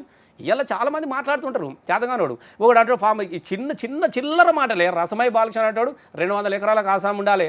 నేను జరిపినటువంటి పోరాటానికి ఐఎమ్ ఏ క్రియేటర్. రేడియోలని ఏమైనా ఇంటర్మీడియట్ ఉన్నప్పుడు రేడియోలో పాటలు పాడితే పైసలు వచ్చినాయి, నాకు దూరదర్శన్లో పాడితే పైసలు వచ్చినాయి. మొత్తం భారతదేశంలో ఉన్న ప్రతి రాష్ట్రంలో ప్రోగ్రాంలు ఇచ్చడం నేను పెద్ద సంస్థ నాది. రసమై ఒదికి జాబు, ఒదికి ఇన్నిటి మధ్యన కదా. కొంతమంది కళాకారులు ఇప్పటికీ విమర్శలు చేస్తున్నారు. ఈ 2023 ఎన్నికల సమయానికి ఏపూరి సోమన్న, నేర్నాల కిషోర్ వీళ్ళందరూ కూడా బీఆర్ఎస్లోకి వచ్చారు. కిషోర్ లేడు. ఓకే ఏపీ సోమన్న వచ్చి మళ్ళీ వెళ్ళిపోయారు కదా నీకు వాళ్ళు వచ్చారు ఎలక్షన్స్ లో పార్టీ ఓడిపోయిన తర్వాత మళ్ళీ వెళ్ళిపోయారు అక్కడ రసమై బాలకృష్ణ మమ్మల్ని ఎదగనివ్వడు మేము అటు ఉండలేమని మళ్ళీ బయటకు వెళ్ళిపోయారు నేను రసమై బాలకృష్ణ ఎదగనికపోయింది 2003 నేను పాటలు పాడతాను నేను ఎమ్మెల్యే 2023 నేను పాటలు పాడుకుంటే తిరిగేటోనా నేను ఎమ్మెల్యేను నాకు నియోజకవర్గం పార్టీ ఓడిపోయింది మేము అక్కడే ఉంటే మీరు ఓడిపోయారు వాళ్ళకు స్కోప్ వాక్యూమ్ ఉండదు మమ్మల్ని ఎదగనివ్వడు నేనేది కూడా ఏంది నేను ఇంకా పాటలు పాడుకుంటే ఎగటో దుంకటోనా నేను కాదు కదా అవసరం అనుకుంటే 4 సినిమాలు తీస్తా అవసరం అనుకుంటే 4 కథలు చేస్తాను నేను నా 100% తీస్తా సినిమాలు తీస్తా ఇప్పుడు రాలేదా కేవలం పాటలతో వచ్చే డబ్బులతోనే సినిమాలు తీస్తున్నారు నేనేమంటున్నా నాకున్న వనరులు సోర్సెస్తో నేను తీసిన నాకు వచ్చిన డబ్బులు ఇప్పుడు సినిమా తీసినా ప్రైమ్కి అమ్ముకున్నా నాకు డబ్బులు వచ్చినాయి కదా నేను 2 కోట్లకు శాటిలైట్కే అమ్ముకున్నా హిందీ శాటిలైట్కి మీరు చూడండి ఇందులో ఉంటుంది రుద్రంగి అమెజాన్ ప్రైమ్కి అమ్ముకున్న 1.5 కోటి పెట్టుకొని అరే నాకు బిజినెస్ మంచి సినిమా అవడానికి ఇప్పుడు తుపాకి రామట్ కూడా ప్రైమ్లో ఉంటుంది మీరు చూడండి ప్రైమ్కి అమ్ముకున్నా నేను తర్వాత షార్ట్లైట్ తెలుగు రైట్స్ అమ్ముకున్నా మలయాళం అమ్ముకున్నా ఇవాళ రేపు ఏమున్నది పెద్ద కథ ఏమున్నది ₹1 కోటి పెట్టి సినిమా తీసినాం అనుకో 4 కోట్లు సంపాదించుకోవచ్చు కుదిరితే మీకు చెప్తున్నా చిన్న సినిమా కిషోర్ అనేటోడు వెళ్ళిపోయిందంటే వాడు ఎప్పుడు టీఆర్ఎస్లోకి రాలేదు ఆయన జనసేన కోదండరామ్ సార్తో తిరిగిండు ఇప్పుడు కూడా మళ్ళీ కాంగ్రెస్ వాళ్ళతో తిరుగుతున్నాడు సోమన్న 4 పార్టీలు మారుకుంటూ వచ్చినాడు మొన్న దీనిలోకి వచ్చిండు ఆయనకు మంచిగా చూసుకున్నారు నేను ఆయన రమ్మనిలే ఆయన మాట్లాడుకున్నాడు వచ్చిండు అయిపోగానే మళ్ళీ ఏం చేసినాడు మళ్ళీ అరే కాంగ్రెస్ మంచిగా ఉంటే మళ్ళీ వెళ్ళిపోయిండు రేపు ఇది పోతే ఇంకో దాకా పోతారు వాళ్ళు కానీ దానికి ఇంకోటి ఇంకా పాటలు పాడుకుంటే గీ పిల్లగాలు నాకు పోటీ నా పోటీ రేవంత్ రెడ్డి మీద పాటలు పాడతా సురేందర్ వీళ్ళందరూ కూడా 2023లో టీఆర్ఎస్ లోకి వచ్చారు కదా సురేందర్ అనేటోడు సాంస్కృతిక సారథి కళాకారుడు ఈ రోజు ఎంప్లాయీ పార్టీలో కాదు ఈ రోజు కూడా సాంస్కృతిక సారథి ఎంప్లాయీ మళ్ళీ పార్టీ ఓడిపోతే మళ్ళీ దూరం అయిపోయారు కదా నేను ఏమని ఇప్పుడు ఉద్యమం నడుస్తా ఉన్నది మందకృష్ణ అనే ఎపిసోడ్ వేరే అది మాదిగ జాతి వర్గీకరణ కోసం చేస్తున్నారు మన పిల్లలంతా పోయి చేస్తున్నారు ఇప్పుడు సురేందరు ఎంప్లాయే కిషోర్ అనేటోడు సింపేసి వెళ్ళిపోయాడు సోమన్న అనే వ్యక్తి తనంతల తాను వెళ్ళిపోయాడు నేను ఇప్పుడు కూడా చెప్తున్నా సోమన్న వాయిస్ తిరుగుబాటు వాయిసే అనే పాజిటివ్ వాయిస్ కాదు తిరుగుబాటు సమస్యలను చాలా అద్భుతమైనటువంటి కళాకారుడు అద్భుతమైనటువంటి రచయిత గద్దర్ తర్వాత ఒక అత్యంత అద్భుతమైనటువంటి ప్రజలను చైతన్యపరిచే వాయిస్ అండ్ పాటలు రాసే దానిలో నంబర్ 1లో సోమన్ ఉంటాడు కానీ సోమన్ నల్గొండ గద్దర్ అనేటోడు గాయకుడే ఎవరు నీ పాట పాడతాడు నా పాట పాడతాడు ఆయనను దీనిలో కలపదు కదా గద్దర్ అనేటోడు కమర్షియల్ ఆర్టిస్టు ఎవరు డబ్బులు ఇస్తే వాళ్ళ పాటలు పాడతాడు నీ పాటకి పాడతాడు ఆయన గద్దర్ పేరు అనేదిగా సరే నేను చర్చ పెట్టదలుచుకోలేదు కానీ సోమన్న గురించి అంటవా సోమన్న ఇస్ ద లెజెండ్ నేను ఇప్పుడు ఈ తరానికి సోమన్న లాంటివాడు చాలా అద్భుతమైనట్టు కళాకారుడు సోమన్న ఇళ్ళకి వచ్చిండు టీఆర్ఎస్లో మళ్ళీ దీనిలోకి అప్పుడు ఇంకోటి ఏంటంటే సోమన్నను బీఆర్ఎస్ పార్టీలో రిసీవ్ చేసుకోలేదు ఎందుకంటే కాంగ్రెస్లో ఉన్నప్పుడు అందులో ఉన్నప్పుడు దీనికి వ్యతిరేకంగా పాటలన్నీ రాసింది సోమన్ననే మళ్ళీ దీనిలోకి రాగానే సోమన్నను ఎందుకో ఆయనను ప్రజలు ఈ బీఆర్ఎస్ పార్టీలో రిసీవ్ చేసుకోవాలి ఆయన పాటను తిరిగి బ్యాక్ వెళ్ళిపోయాడు అది ఆయన సొంత విషయం తప్ప ఇప్పుడు కూడా మాట్లాడతాడు రోజు మాట్లాడతాడు సోమన్న నాతోని వాళ్ళు నాకేమంటారు ఇంకోటి నేను ఇంకా అక్కడ ఉన్నానే 2 సార్లు నేను ఎమ్మెల్యేకి పాటలకి ఆటలేదే ఏమో ఇంత అద్భుతాన్ని సృష్టించిండు రసమై బాలకిషన్ ఇంత ధూమ్ధామ్ ఏమో గద్దరు ఎంకన్న అంజన లాంటి వాళ్ళను ఇట్లా నిలబెట్టి సింహాల మధ్యన ఇట్లా రింగ్ మాస్టర్ లాగా నడిపించడని ఈ పిల్లలు ఎంతనే అప్పుడు చాలా చిన్న పిల్లలు ఈ కిషోర్ అంటోడు అప్పుడు నాతో తిరిగేటోడు కాదు అందుకు ఒక పాట కన్నా పెద్దగా రాదు వీళ్ళు చిన్న పిల్లలు కదా ఇప్పుడు నువ్వు ఏవైతే పేరు చెప్తున్నావో వీళ్ళు ఎవరు కూడా ధూమ్ధామ్ నువ్వు క్యాసెట్ అలా చూడు వీళ్ళు ఎవరు కూడా వెనక బెంచులు ఉంటారు వీళ్ళందరూ వీళ్ళు కాదు కదా ఇంకోటి నేను ఆలోచనలు నాకు ఇంకా ఎక్కడ ఉంటానే నేను నా ఆలోచనలు ఇప్పుడు నేను ఎవరితో పోటీ పడుతున్నా కాంగ్రెస్తో ఇచ్చిన వాగ్దానాలు నెరవేర్చాలా బిడ్డే అని చెప్పేసి వాళ్ళ 6 గ్యారంటీల మీద పాట రాయలేదా అన్ని ఊతే అని మొన్న నమ్మిన బ్రాహ్మణ ఈ బుడమకాయ బుడ్డో నీ ఓరి దేవుడో మాటలాగు గోసపోతే ఓరి దేవుడా మాటలాగు మోసపోతే ఓరి దేవుడా ప్రాణగండం అయిపోయాయని 6 గ్యారంటీలు అన్ని ఊతే అని ఇప్పుడు తర్వాత ఇప్పుడు కొత్త పాట కూడా రాసిన హలో ముఖ్యమంత్రి నేను చెప్తున్నా అంటే నా పోటీ అంతా కూడా ఒక్కసారి ఆ పాట వినిపించండి అది చిన్నగానే నాకు కొద్దిగా రాసిన అది హలో ముఖ్యమంత్రి నేను మళ్ళీగా అని మాట్లాడుతున్నా హలో ముఖ్యమంత్రి బోలో ముఖ్యమంత్రి నువ్వు ఇచ్చిన హామీలు అడుగుతున్న బోలో ముఖ్యమంత్రి మళ్ళీగా అని మాట్లాడుతున్న గూడెం నుంచి మాట్లాడుతున్న గుర్తున్నానా లేదా నీకు హలో అని ఇప్పుడు కొత్తది వస్తుంది అంటే ఇవన్నిటి మీద నేను గీలతో పోటీ పడతా, కాంగ్రెస్తో పోటీ పడతా. అప్పుడు సమైక్యాంధ్రతో తెలంగాణ కోసం అయితే ఎట్లయితే పోటీ పడను, ఇచ్చిన వాగ్దానాలు నెరవేర్చే వరకు నా పోరాటం అనేది రేవంత్ రెడ్డి మీద ఉంటుంది, కాంగ్రెస్ మీద ఉంటుంది తప్ప గీ పిల్లగాల మీద రసమై ఇంకా గీడ ఉన్నా అని నాకు నేను మీకు కూడా చెప్తున్నా నాగరాజు అన్న, ఎవరివైనా నేను ఏం చెప్తున్నా, నేను ఏం చేయాలి? నాగరాజు అన్న మంచి యాంకరు, ఇప్పుడు నీకు మస్తు మంది యాంకర్ ఉన్నారు, కానీ నేను ఏమనాలి? నేను తిడితే నా వార్త అవుతుంది కదా, నేను తిడితే నేను పెద్దోన్న అవుతాను కదా, మామూలు తిడితే ఎందుకుంటే. కాబట్టి ఏం చేయాలి? మామూలు అన్న వాళ్ళందరూ కేసీఆర్ని తిట్టాలి, నాయకుడు రాజకీయ నాయకుడు, కళాకారుడు అంటే రసమైన తిట్టాలి ఉండాలంటే. ఏముంటుంది దీనిలో? పిల్లలు వాళ్ళకి ఏముంటాయి చెప్పు? ఇలా తిడతారు పొద్దుగాల వచ్చి అన్న ఏమనుకోకే అంటారు పిల్లలందరూ కూడా. ఇంకోటి వాళ్ళ ఆరాటం ఏంది? రసమైన తిడితే ఎక్కడ రేవంత్ రెడ్డి పిలిచి మాకేమన్నా ఇస్తాడేమో, మాకు దగ్గర అవుతామో అని ఒక భావన తప్ప వాళ్ళకి ఏముంటుంది చెప్పు? గంతే, ఏం లేదు. మీరెందుకు రేవంత్ రెడ్డి గారికి దగ్గర కాలేకపోతున్నారు? నాకెందుకు రేవంత్ రెడ్డి అనేటువంటి దగ్గర కావడం ఏందే? నాకు అసలు హూ ఇస్ దట్ ఫెలో? అదృష్టం కలిసి వచ్చి ముఖ్యమంత్రి ఇచ్చింది తప్ప తెలంగాణ ద్రోహుల లిస్ట్ ఉన్నప్పుడు ఆ రోజే మేము రేవంత్ రెడ్డి మీద పాట పడినాం కదా, ఆ రోజే కదా తెలంగాణ ఉద్యమాన్ని. ఆ రోజు చంద్రబాబు నాయుడుకి మొత్తం తెలంగాణ ప్రజలంతా ఒకవైపు నిలబడతా ఉంటే చంద్రబాబు నాయుడిని తీసుకొని తెలంగాణ ఉద్యమం మీద తుపాకీ ఎక్కి పెట్టినాడు. నేను ఎందుకు దగ్గర అవుతా? నాకేమింది? నాకు లేదా? నా పార్టీ 100% మళ్ళీ గెలుస్తాం, మేము మళ్ళీ గెలుస్తాం. ఇవాళ నీకు సుమన్ టీవీలో చెప్తున్నా, మళ్ళీ బీఆర్ఎస్ పార్టీ అవుతుంది, మళ్ళీ కేసీఆర్ ముఖ్యమంత్రి అవుతాడు. ముఖ్యమంత్రి కేసీఆర్ గారి ప్రభుత్వంలో రసమయ్య అనేటువంటి చాలా కీలకంగా నిలబడతాడు. నేను మళ్ళీ చెప్తున్నా, 100% బీఆర్ఎస్ని అణచివేయాలనే ఉద్దేశంతో ఈరోజు ఈ కార్ రేసింగ్ అవన్నీ ఏసీబీ కేసులను బనాయించి కేటీఆర్ గారిని కూడా విచారణకు తీసుకొచ్చారు. ఖచ్చితంగా కేటీఆర్ గారు జైలుకి పోతారు. చెల్లి జైలుకి వెళ్ళి వచ్చింది, ఇక త్వరలో అన్న కూడా జైలుకి వెళ్ళబోతాడని BJP MP, Nizamabad MP Dharmapuri Arvind గారు కూడా మనం మాట్లాడారు. ఈ అరవిందులు ఈ బీజేపీలతో గురించి నేను మాట్లాడా, ఎందుకంటే వాళ్ళకి ఎన్నడూ ఉద్యమం తెలియదు. ఏదో మోడీ చరిస్మా, మోడీ కావాలని అంటే దానిలో వీళ్ళు కూడా కొట్టుకొచ్చారు. ఇప్పుడు నీళ్ళు పోతా ఉంటే ఏం చేస్తే కొన్ని మొద్దులు దుమ్ములు అంతా కొట్టుకపోతుంటుంది ఆయనది. వీళ్ళు అంతే తప్ప వీళ్ళు ప్రజల నుంచి వచ్చిన వాళ్ళు గారు, కేవలం మోడీ. వీళ్ళంతా ఎమ్మెల్యేలు ఓడిపోయినారు కదా. నేను ఒకటి అరవింద్ అన్నట్టు కోరుట్లో ఓడిపోయిన ఒక్క నియోజకవర్గంలో 2 లక్షల ఓట్లని దండం పెడతారా నీకు వెయ్యం రాని ఎల్లగొట్టిర్రు. బండి సంజయ్ ఓడిపోయినరు, అందరు ఎమ్మెల్యేలు ఓడిపోయినారు కదా. రాజేంద్రన్ ఓడిపోయింది, కిషన్ రెడ్డి ఓడిపోయింది, వీళ్ళందరూ ఓడిపోతే మళ్ళీ ఎట్లా గెలిచిర్రు? మోడీ గారు. మాకు మోడీ కావాలంటే ఈయన కావాలి అని చెప్పేసి ప్రజలు గట్లా అనుకొని వీళ్ళు వేస్తే వచ్చినలే తప్ప వాళ్ళ గురించి నేను చర్చ పెట్టదలుచుకోలేదు. తర్వాత ఇంకొకటి మీరు ఇందాక అన్నారు కేటీఆర్ గారు కార్ రేసింగ్ అని. 100% అసలు పందికేం తెలుస్తుంది పరిమళము వాసన అనేది? అసలు కార్ రేసింగ్ అనేది ఏంది? ఒక హైదరాబాదులో కొత్తగా ఏర్పడినటువంటి ఒక రాష్ట్రంలో కార్ రేసింగ్ అనేది సాధ్యమవుతుందా? ఇస్ ఎ క్రియేటర్ ఎవరు? కేటీఆర్ గారు. నీ కొత్తగా రాష్ట్రం వచ్చిందా? ఇలా చూడు హైదరాబాద్, ఇక మా షాన్ నిషాన్ హైదరాబాద్, ఇట్లా దుర్గంచేరు అవతలవా ఎట్లాంటి నీ కళ్ళ ముంగట కనబడ్డది కదా. నీ కళ్ళ ముంగట కనబడ్డ హైదరాబాద్ ఎంత అద్భుతంగా ఉన్నది. దానికి అనుకూలమైనటువంటి హైదరాబాద్ ఇమేజ్ పెంచడానికి కోసము ఈ కార్ రేసింగ్ అనేది పెట్టిండు. దానిలో ఎక్కడ అవనీతున్నది? నువ్వు కంపెనీ అన్నా, ఇప్పుడు నీ కంపెనీ అన్నా, నువ్వు కంపెనీ నడుపుతున్నావు. అరే మా దగ్గర పెట్టుండే అంటే మాకు ఇంత ఖర్చు అవుతుంది అన్నాడు. ఈ గవర్నమెంట్ పోయింది, ఆ గవర్నమెంట్ వాళ్ళకి పంపించేసింది, అక్కడ డబ్బులు ఉన్నాయి, పక్కా ఉంది, బ్రహ్మాండంగా నడిపించిండు. అది చాలా అద్భుతంగా నడిచింది. దాంతో ప్రపంచం కూడా ఎంతమంది పోటీ పడ్డారు. దక్షిణ కొరియా లాంటి సీఓలో పెడదామంటే కూడా వాళ్ళకి ఇయ్యలేదు. మీరు దుబాయ్ చూడండి, ఎన్ని దేశాలలో కార్ రేసింగ్ జరిగినా కూడా ఫైనల్ ఎక్కడ జరుగుతుంది? దుబాయ్లో జరుగుతుంది. కొన్ని ప్రపంచం మిలియన్ పీపుల్ కొన్ని $1 మిలియన్ ఎక్స్పోజ్ చేస్తారు, పెట్టుబడి పెడతారు, వ్యాపారాలు వస్తాయి. ఇవాళ అట్లాగే హైదరాబాద్లో కూడా ఈ కార్ రేసింగ్ పెట్టి 4 సార్లు అగ్రిమెంట్ ఉండే. రేపు సెమీఫైనల్ ఏదో ఇక్కడ జరిగితే అసలు హైదరాబాదు మీరు చూడండి, దయచేసి చెప్తున్నారు, చాలామంది తెలియదు. మేము అడుగుతా ఉన్నాం ఇప్పుడు కార్ రేసింగు నువ్వు ఇట్లా అంటున్నావు కదా, అలా అవినీతి ఉండదు, ఇవనీతి ఉండదే. ఇక్కడ నుంచి పైసలు కొట్టిరు, ఆడ వాళ్ళు కూడా చెప్తారు పైసలు మాకు ముట్టినాయి, ఇంకా మీకు పైసలు ఇచ్చేది ఉన్నారు. కొంతమంది అధికారులు ఈ రోజు గవర్నమెంట్కి అనుకూలంగా స్టేట్మెంట్లు ఇచ్చారు, ఆ రోజు పనిచేసిన కొంత ఇది తప్పు ఇబ్బంది అన్నా కూడా డబ్బు దుర్వినియోగం అయింది. దుర్వినియోగం అనేది నేను ఒక్కటి చెప్తున్నా, దుర్వినియోగం అనేది నువ్వు నాకు పైసలు ఇస్తే నేను పని చేయకపోతే దుర్వినియోగం. అరే నీకు బాగా వాడు చెప్తున్నాడు కదా, అయ్యా మీ పైసలు వంచిన ఇడు ఉన్నాయిరా నాయన, మరి ఇంకా మీరు ఈ సంవత్సరం కూడా కార్ రేసింగ్ పెడతారా, మీరు ఇంకా పైసలు పంపలేదు అన్నప్పుడే కదా మేము నడపమని అంటే, మరి 8 కోట్లు ఫైనల్ కట్టాలంటే ఫైనల్ కట్టి మీ పైసలు తీసుకోమన్నాడు. ఆ పైసలు తీసుకొస్తలేడు రేవంత్ రెడ్డి, ఆనే పెట్టిండు. వాళ్ళు చెప్పిన వాటి పైసలు ఇడు ఉన్నాయన్నారు.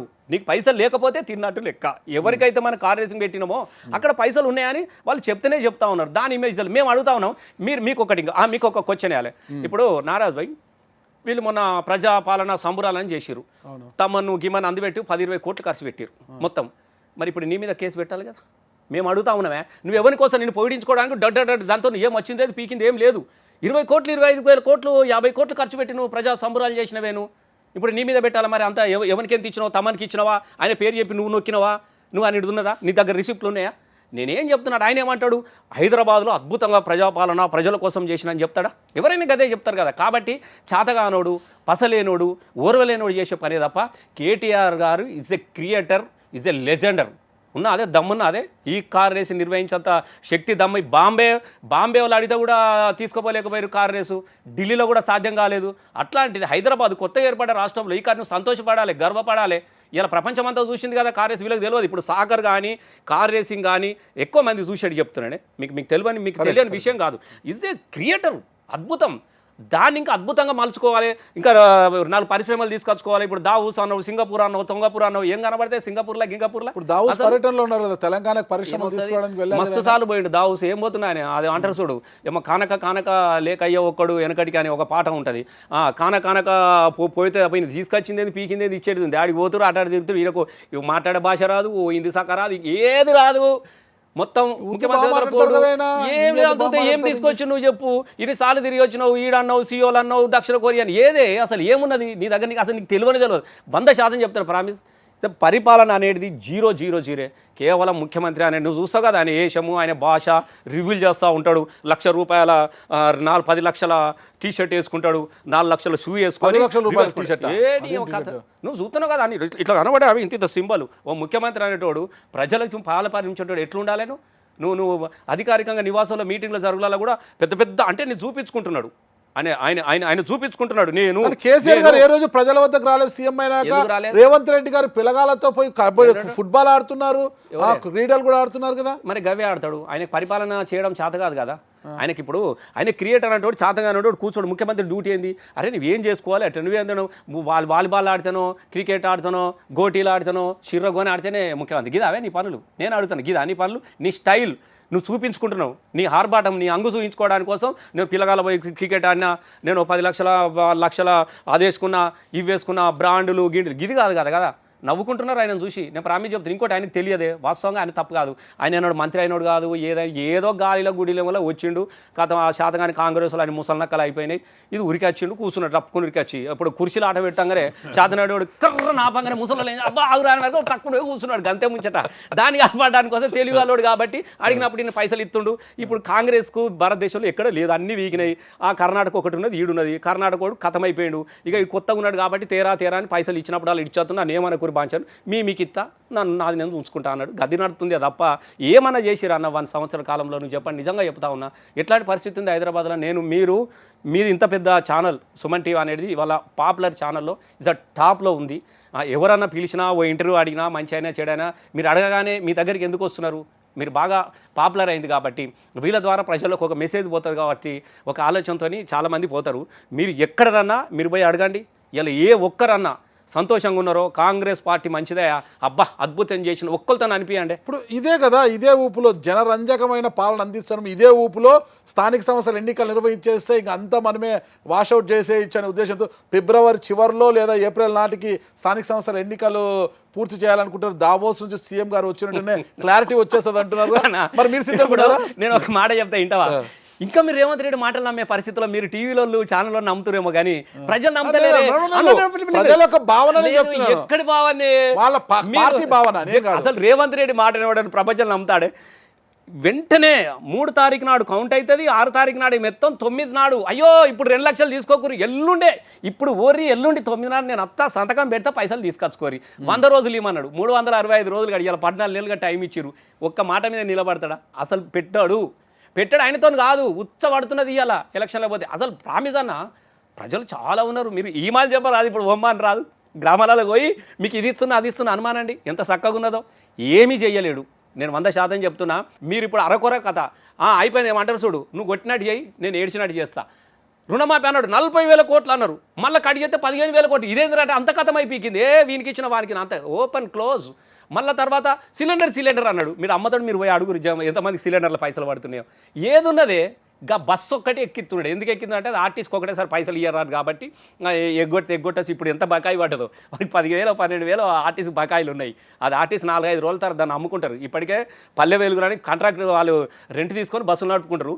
ఈయంత బస్సులు అమ్ముకుంటాడు, ఆయనతో బస్ స్టాండ్లో అమ్ముతాడు, డిపోలు అమ్మి పారదింగుతాడు, ప్రైవేట్ వాళ్ళకి అప్ప చెప్తాడు నడుపుకున్న బస్సులు అని. ఇది 100% జరుగుతుంది. ఇప్పటికి సగం అయిపోయింది. ఇక కొన ఊపిరితో మిగిలింది ఆర్టీసీ. ఇది కూడా కథమైపోతుంది. భూములు అమ్మడం, ఈ పద్ధతులు తీసుకొచ్చడం, ఇది పెడతా నేను అది పెడతా అని తప్ప అసలు ప్రభుత్వం ఎటుపోతుంది, ఆయనకు ఒక ఆలోచన ఉన్నదా? ఇలా గ్రామాలలో మీకు తెలిస్తే మీరు చూస్తారు కదా, రేపు స్థానిక ఎన్నికల్లో ఎవరి బలాబలాలు అనేది త్వరలో తెలుస్తుంది, 100% తెలుస్తుంది. నేను కూడా గదే కోరుకుంటున్నాను, ప్రజలు కూడా ఎదురు చూస్తున్నారు. బిడ్డ ఒక్కసారి మార్పు అని చెప్పేసి నీ మాటలకు మోసపోయినాం బిడ్డ, ఇక ఇప్పుడు చూపిస్తాం బిడ్డ అసలు మార్పు ఎట్లుంటుందో, ఇక నేను రేపు చూపిస్తాం తీ అన్నాడు. లేకుంటే 14 నెలలు అవుతా ఉన్నది, నువ్వు గ్రామ పంచాయతీ సంవత్సరం అవుతుంది, సర్పంచ్ లేకుంటే గ్రామాలు ఎట్లుంటే మీరు చెప్పండి. పాలన ఎంపీటీసీ ఉండడు, సర్పంచ్ ఉండడు, నీ పాలన అసలు మంత్రివర్గమే ఒక మంత్రి పదవులు ఇచ్చే దమ్ము లేదు. నువ్వు ఇంకా అక్కడ గంత దూరం పోతా ఉన్నాయి, ఎక్కడ నీ శ్రీనివాస్ మిగతా 4-5 అనా 10 మంది 10 ఉన్నారు, ఇంకా 5 మంత్రి పదవులు ఎవరికైనా ఇచ్చే పరిస్థితిలో ఉన్నారా? ఉచ్చబడతా ఉన్నది. నీతో నీ మంత్రి నీ పాలనలో మంత్రులు నియమించుకున్నటువంటి శక్తి లేనివి, ఇక నువ్వు ఊర్లలో గ్రామ పంచాయతీ సర్పంచ్లో పెట్టి ఎంపీటీసీలను జడ్పీటీసీలను పెట్టి చైర్మన్లను చేస్తావా? అవుతుందా నీతోని? 100% చెప్తున్నా, దాంతో కథమైపోతారన్న ఉద్దేశంతో ఇది పోయినాయి అనుకో, బిడ్డని ఇది అయిపోయింది అంటాడు. కాంగ్రెస్లో ఎంతసేపే రాత్రి లెటర్ వస్తుంది, పొద్దుగాల కుర్చీ విక్తుంది, రెండే ముచ్చలు. అది దాన్ని అడుగుడు బిడుగుడు ఏం ఉండదు. అక్కడ నుంచి కాగితం తీసుకొని వస్తాడు, దూత పరిశీలకుడు వస్తాడు, కూర్చుని పెడతాడు, ఇంకో ఎక్కితారు పీకుతారు. అట్లా ఎన్ని జరగలేదు, మనం ఎంత వెయిట్ చేద్దాం. మరి కేటీఆర్ గారికి ఏమో ఈ కార్ రేసింగ్ లో ఏసీబీ కేసులు, ఇటీవల కౌశిక్ రెడ్డి గారు ఎమ్మెల్యే సంజయ్ పైన చేయి చేసుకున్నారు అనే కేసులు బనాయించారు. అన్ని ఉత్తే కేసులు ఏమున్నా చెప్పు. ఇప్పుడు సర్కారు ఇప్పుడు మాట్లాడుతున్నారు కనిపిస్తుంది కదా ఇట్లా. ఈయన కూడా అన్నాడు, ఇప్పుడు నీకు అవసరం ఉంటే నీదే చూపిస్తావు, నాకు అవసరం ఉంటే నీదే చూపిస్తా, రెండే విషయాలు. అక్కడ మాట్లాడిండు ఆయన, చాలా రాంగ్ మాట్లాడిండు. అరే నువ్వు ఏ పార్టీ నుంచి గెలిచినా అంటే నువ్వు అడిగితే చెప్పు, లేకుంటే బయటకు వచ్చేమన్నాడు. ఆయన నన్ను ఏమనలేదు, నన్ను నెట్టే లేదు అన్నాడు. తెల్లారితే ఏమన్నాడు, కేసులు పెట్టించుడు. ఇవన్నీ ఇప్పుడు 2 విషయాలే. రసమయ మీద కూడా పెడుతుండొచ్చు, నువ్వు ఎట్లా పాడతావు నా మీద పాట అని. రేపు రసమైకి కూడా పెడతారు. అన్నీ కామన్ మస్తు చూసినాము. అరే నీవ నువ్వు రాజశేఖర రెడ్డి, చంద్రబాబు నాయుడు, కిరణ్ కుమార్ రెడ్డి వీళ్ళకన్నా పెద్ద మొగోని వాను గసంటలతోనే కొట్లాన. ఉమ్మడి ఆంధ్రప్రదేశ్ 23 జిల్లాలు ఉమ్మడి ఇంతమందితోనే కొట్లాన. గంత నిర్బంధాన్ని చీమ చిట్టుకోమంటే ఎట్లా బతుకుడు ఎలా బతుకుడు తెలంగాణ పల్లెల్లో అని పన్నెల మీద పాటలు పాడుకున్నటువంటి రోజు నుంచి బతికినాం మేము. ఇనియమని వాళ్ళు లెక్కని ఒక కథనే. మేము ఇప్పుడు నేను ప్రామిస్ చెప్తున్నా, నేను నిజంగా చెప్తా ఉన్నాను అన్న, సంవత్సరంలోనే వీళ్ళు తెలిసిపోయింది. ఇంకోటి, రేవంత్ రెడ్డిని ఈయన అబద్ధాలకు ఒకసారి చూద్దాము అనే దాంతో వచ్చినోడే తప్ప, అనే దాంతో వచ్చినోడు మాటలు కొద్దిగా ఆకర్షణ ఏదైపోయిందో. మేము కూడా కొంచెం చిన్న మాయి కూడా మిస్టేక్స్ జరిగినాయి, మేము జరగలేదని మేము అనట్లేదు. చిన్న కొన్ని చేయాల్సినవి ఉండే. సార్ ఎందుకో వీటి పట్ల కొంచెం నిదానం అయిపోయాడు. వాస్తవంగా ఆయన చూపంత ఏంటంటే ఫస్ట్ రైతును బతికిస్తే అందరు బతుకుతారు ఆలోచన చేసుకొని వచ్చి మాకు ప్రాజెక్టుల మీద ఎక్కువ పెట్టుబడి పెట్టి గీ ఇండ్లలో కొంచెం చిన్న గీ ఇండ్లు గిసొంటి కొన్ని మిస్ అయిపోయినాం. ధరణి ద్వారా కూడా చాలా ఏం లేదే. ఇప్పుడు ఇదేంటిది ధరణి అనేది నీకు కంప్యూటర్లో నీది కూడా ఇలా కనబడుతుంది. ఇప్పుడు రేపు మళ్ళీ తీసుకొచ్చింది కదా సారు, నీది వానికెక్కి వాంది నీకెక్కి కథం ఇదే లొల్లు పంచాదులు. రేపు ఏం జరుగుతూ ఉంటాయి? రేపు 100% ఇదే జరుగుతూ ఉంటుంది. ఇప్పుడు వానికి పెట్టుడు నువ్వు ఎంతసేపు ఉంటుంది? ఇప్పుడు అధికారం ఇవ్వని దిక్కుంటే వానికి రాస్తాడు. మనం చూస్తలేమా? గ్రామాలలో పట్టువారి వ్యవస్థను చూసినాము, కర్ణం వ్యవస్థను చూసినాము, పోలీస్ పడే వ్యవస్థను చూసినాము, గ్రామాల్లో ఉన్నటువంటి అనేక వ్యవస్థలను చూసినాం కదా మనం. ఒకరికి అసలు తెల్లారి వరకు జాగా నీ దగ్గర ఉండనే ఉండదు, నువ్వు దున్నుకుంటూ ఉంటావు. ఇంకోని కథ పట్టబుక్కు గసంటి రోజులు మనం చూడలేదా? మొత్తం మీద 2028లో మళ్ళీ అధికారంలోకి వస్తామంటారు. 100% వస్తాం, 100కు 1000% వస్తాము. రేపు నేను మళ్ళీ చెప్తా ఉన్నా నాగరాజ్ అన్న, అంటే రసమై కరెక్ట్ చెప్పినవి ఏందని నువ్వు అంటావు. రేపు మంత్రి మమ్మల్ని మాట్లాడిస్తారా? ఫస్ట్ నీతోనే మాట్లాడతాను నేను, ఎగ్జాక్ట్లీ నీతోనే మాట్లాడతాను. ఇంకా సుమన్ టీవీ ఇంకా విస్తృతి బాగా గొప్పగా ఎదగాలని మనస్పూర్వకంగా కోరుకుంటా ఉంటున్నా. తప్పకుండా నేను ఒకటి అడగాలనుకుంటున్నా. చాలా రోజుల నుంచి చాలామంది ఎమ్మెల్యేలు తెలియదు. ఇప్పుడు ఎమ్మెల్యే అభ్యర్థిగా ఉన్నప్పుడు ఎన్నికల సమయంలో ఇళ్ళ దగ్గరికి వాళ్ళందరికీ దండం పెట్టి ఓటు అని అడుగుతారన్న. తీరిక లేకోకుండా ఎవరికైనా ఇంటర్వ్యూలు ఇవ్వడానికి కూడా చేయకోకుండా ప్రజల వద్దనే తిరుగుతారన్న. పొద్దున్న రాత్రి వరకు ఓటేయండమ్మా ఇంట్లోకి వెళ్తారు, వాళ్ళ నుదురు నొప్పుతారు, ముద్దులు పెడతారు, వాళ్ళ ఇంట్లో తింటారు, పండుతారు, అన్నీ చేస్తారన్న. ఎమ్మెల్యే అయ్యాక అదే ప్రజలు సమస్యల మీద వస్తే ఎమ్మెల్యే బిజీగా ఉన్నారు, సమయం లేదంటారన్న. అన్నీ అందరు ఉండరు నాగరాజ్ అన్న. నేను చెప్తాను, ప్రతిరోజు ఎమ్మెల్యే దగ్గరికి ఎవరు వస్తారన్న? విద్య కోసము, వైద్యం కోసం మాత్రమే వస్తారన్న ఎమ్మెల్యే దగ్గరికి. సార్ మా పిల్లకు స్కూల్లో ఫీజు ఎక్కువ అడుగుతున్నాం సార్, అంత కట్టలేము, ఫీజు కొద్దిగా తగ్గించమని అడగండి సార్ అని అడగండి. కొంతమంది వస్తారు, సార్ మా ఇంట్లో వాళ్ళకి ఆరోగ్యం బాగోలేక ఆసుపత్రిలో చేర్పించాము, ఆ డాక్టర్తో ఆసుపత్రి వాళ్ళతో మాట్లాడండి సార్ అని వస్తారు. వీళ్ళు విద్య కోసము, వైద్యం కోసం వచ్చే వాళ్ళు చాలామంది ఉంటారు. రోజుకి కనీసం వారి కోసము ఆ ఎమ్మెల్యే గంట కూడా టైం వెచ్చించలేని సమయంలో ఎలా అన్నా అసలుకి? అన్న 2 విషయాలు అన్న. మీరు అన్నట్టు ఇప్పుడు అందరు అట్లనే ఉండరే. బియ్యం అన్నాక మెరుగలు ఉంటాయి అన్న. కొన్ని నువ్వు ఎన్నిసార్లు ఆ వ్యవస్థలో నువ్వు ఎన్నిసార్లు గాలించినా కొన్ని మెరుగలు ఉంటాయి. నువ్వు ఇల్లు ఎందుకున్నావు అంటే ఇళ్ళనే పుట్టినా ఇళ్ళనే ఉంటా అంటది. ఏ వ్యవస్థలైనా ఇట్లాంటి అన్నీ ఉంటారన్న. అందులో కొంతమంది ఎమ్మెల్యే ఇప్పుడు నాలాంటి వాడు ఉన్నాడు, చాలామంది ఉన్నారన్న, కొంతమంది ఉన్నారు. మేము ఏం చేస్తాం, మేము పొద్దుగాలైతే నా దగ్గర కాదు, నేనే వాళ్ళ దగ్గర పోయేదాను. నువ్వు ఎవరైనా తెలుసుకో, సీఎం రిలీఫ్ ఫండ్ అయిందనుకో, వాళ్ళ ఇంటికి పోయి ఇచ్చేటోని, కళ్యాణ లక్ష్మి వాళ్ళ ఇంటికి కూడా వచ్చేటోని, అన్న లగ్గం అవుతుంది అంటే మొదలే కళ్యాణ లక్ష్మి చెక్కును అది పెళ్ళి ఆయనకి ఇచ్చేదాన్ని కూడా మొదలే తీసుకొని పోయి రాసుకొని పోయి పందిర్లు ఇచ్చి వచ్చినా. ఇక్కడ ఒగులపూర్లో అనే ఒక ఊరు ఉంటుంది అన్న, నువ్వు తెలుసుకో. మనోళ్ళకి అక్కడ మన సుమన్ టీవీ కూడా ఉన్నారు, కరీంనగర్ వీళ్ళందరూ ఉన్నారు, మీరు తెలుసుకోండి. పిల్లగాడు వచ్చాడో కూర్చున్నాడు, నాకు చెక్ ఇస్తేనే ₹1,00,000 ఇస్తేనే నేను తాళి కడతా అని చెప్పిండాడు. పిల్ల వచ్చి పెళ్లి పందిరులు ఉన్నది, పిల్లగాడు అక్కడ ఊరు దగ్గర వచ్చి కూర్చున్నాడు. ఫోన్ అప్పటికప్పుడు నేను ప్రామిస్ చెప్తున్నా, ఇల్లంతకుంటా ఎంఆర్ఓ గారిని అడగండి, సిరిసిల్ల ఆడియోని అడగండి. అప్పటికప్పుడు నేను ఆఫీస్కి పోయి కళ్యాణ లక్ష్మి చెక్కు రాయించుకొని చక్కగా తీసుకొని ఆ పిల్లగాని దగ్గరికి పోయి మన చేతిలో పెట్టి దండం పెట్టి వచ్చిరా తాళి కట్నం తీసుకోవడం నేరం జైలుకి వేయించండి. ఒక పిల్లగాడు మీరు చూసిన ఇలా మన సమాజం కట్నం తీసుకోవడం నేరం జైలుకి వేయించు. ఇప్పుడు పెళ్లి కాడ పెళ్లి అంతా పెట్టుకున్న తర్వాత వాడిని జైలు పంపించి పెళ్లి జరగడం, డబ్బు ఆశించి పెళ్లి చేసుకున్న పిల్లలు గ్రామాలకు అది చెప్పుకోవడానికి బాగుంటుంది తప్ప ఆచరణ. మీరు అన్ని టీవీలలో వచ్చింది చూడు, నేను అక్షంతలు ఏమైనా పెళ్లికి పిలిచారు, అక్షంతలు ఇవ్వడానికి పోయేసరికి ఏమున్నది, మొత్తం పెళ్ళిచ్చుకోపోయినది. వాడు అటు ఎడుతున్నాడు, లొల్లి పంచది ఏందిరా అంటే, ఇప్పుడు నాకు బైకు కొనిస్తేనే ఇడ కనబడితే తాళి కత్తా అంటాడు.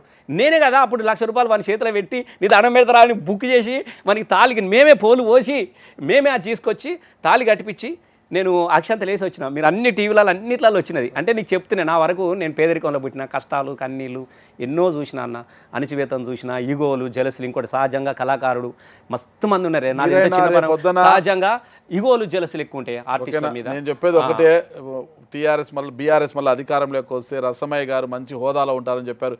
ఖచ్చితంగా మీరు మంత్రి కావాలని నేను కోరుకుంటున్నాను. ఎంతోమంది పేదలకు సాయం చేయాలి.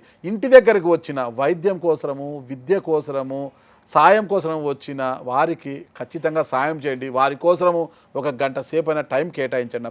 రోజుకు 5 మందికి అలా సాయం చేసిన నెలకు 3,500 15 అన్న 30 రోజులు వేసుకున్నాడు 3,150 మంది. ఆ 150 మంది మౌత్ క్యాన్వాషింగ్ ఎంత పోతున్నా ఎన్నికల నాటికి కొన్ని వేల ఓట్లుగా టర్న్ అయ్యే అవకాశం ఉంటుందన్న మనకు. అది మర్చిపోతుంది. చాలా మంచి మాట చెప్పినా. నా వరకు నా దగ్గరికి ఎవ్వరు వచ్చినా బువ్వ తినేదాకా నేను పంపను. ఎప్పుడు అన్నం పెట్టిస్తా, అంత ఉంటుంది. నా ఇంట్లో వస్తారు, నా బెడ్రూమ్లో కూడా కూర్చుంటారు.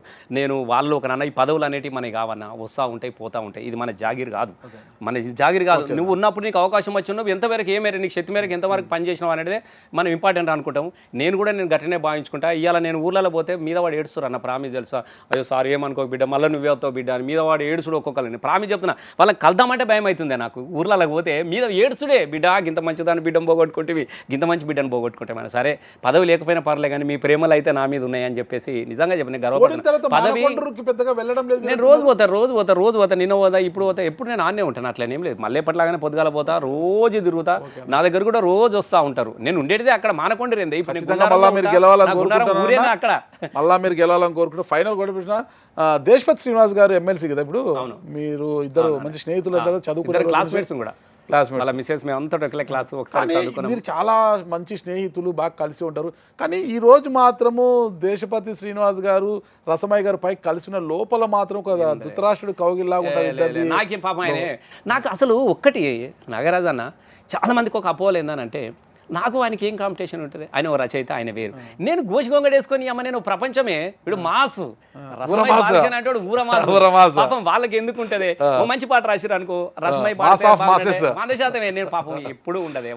వాళ్ళ ప్రపంచం వేరు, వాళ్ళ జీవన శైలి వేరు, వాళ్ళ పుట్టుక వేరు, వాళ్ళు వేరు, నేను వేరన్నా. నీకు ఇప్పుడు కూడా చెప్తున్నా, రసమయ్య అనేటోడు ఒక క్రియేటర్ అన్న. నాకు ఎవరి మీద వీళ్ళ మీద ఇట్లా ఈర్ష్య దేశాలు ఉండే, రసమయ్య కనబడితే చాలు అని అనుకుంటే కొన్ని లక్షల మంది ఉంటారు. రసమయ్య మాట్లాడితే పులకించిపోతారు, రసమయ్య పాడితే పులకించిపోతారు. నాకేం తక్కువనే ఎవరి మీద ఇగోలు ద్వేషాలు. నేను ప్రతి వాడు ఎదగాలని కోరుకుంటాను. నేను ఇది కూడా చెప్తున్నా, నేను ఆర్టిస్టులను కూడా చెప్తున్నా, ప్రతి వాడు రాజకీయంగా మీరు ఎదగండి. రాజకీయంగా ఎదగడం అనేది 10 మందికి సేవ చేసే అవకాశం వస్తుంది. నేను 100% చెప్తున్నా. ఇది కాదన్న ఎంటర్టైన్మెంట్, ఇది కాదు, ఇది అయిపోయింది, ఈ దేశం పోయింది. నేను ప్రతి ఒక్కరిని కూడా ఇదే కోరుకుంటా ఉంటున్నా. పిల్లలు ఎవరన్నా అనుకుంటుంటారు. మనుషుల మధ్యన అసూయ, ద్వేషాలు, ఇగోలు అనేటివి సహజమే, అవి అందరి మీద ఉంటాయి. ఇంకోటి ఆర్టిస్టులు అనగానే ఎక్కువ ఉంటాయి కొంత. ఇంకా నాలాంటి వాడు నేను ఒక్కనున్న కళాకారుని ఎమ్మెల్యే గిందాకు వచ్చిన, ఎందుకురా మీకు మంటలు, మీరు 20 మంది గారి సంతోషమే కదా. మీకు ఏమైనా అవసరం అంటే కూడా నేను పని చేసి పెడతా కదా. కాబట్టి నన్ను తిట్టినోడు నాకు శత్రువు కాదు, మిత్రుడే. నేను ఎప్పుడు గట్ల ఉండను. నా లక్ష్యం వేరు, నేను మళ్ళీ రావాలి, మళ్ళీ ప్రజలకు సేవ చేయాలి. నా ఆలోచన అంతా అటే ఉంటుంది తప్ప ఏనుగు పోతా ఉంటే మరిగా కుక్కలకి మనం ఏం సమాధానం. ఖచ్చితంగా రసమయ్య గారు మళ్ళా మీరు రావాలి, ప్రజల సేవకు మీరు పునరంకితం కావాలని నేను కూడా కోరుకుంటున్నాను. ఫైనల్గా నాకు ఒక మంచి పాటతో మీరు ముగిస్తారని కోరుకుంటున్నాను. పర్లేదు మంచి పాటతో మీరు ముగిస్తారని కోరుకుంటున్నాను. నాకు బాగా ఇష్టమైన దానిలో ఎక్కువగా తెలంగాణ ఉద్యమం జరుగుతున్నప్పుడు నేను అన్న పాట ఎక్కువ పాడేది. నా తల్లి తెలంగాణరా తిరగబడ్డ వీనరా, నా తల్లి తెలంగాణరా తిరగబడ్డ వీనరా, వీరులకు పుట్టి నిల్లమ్ము పౌరుషాల గల్లా తల్లెమ్ము, పుట్టి నిల్లమ్ము పౌరుషాల గల్లా తల్లెమ్ము, ఆ తేనె తెట్టలా తీయగుంటది, ఆ తేనె తెట్టెలా తీయగుంటది, కత్తి అంచులా మెత్తగుంటది, నా తల్లి తెలంగాణరా తిరగబడ్డ వీనరా. థ్యాంక్ యూ రసమయ్య గారు. మీ గాత్రం ఇలాగే ఉండాలి, 10 మందికి మీరు స్ఫూర్తిదాయకంగా నిలబడాలి, అందరూ కళాకారులు కోరుకుంటున్నాను. థ్యాంక్ యూ అండి. థ్యాంక్ యూ అన్న.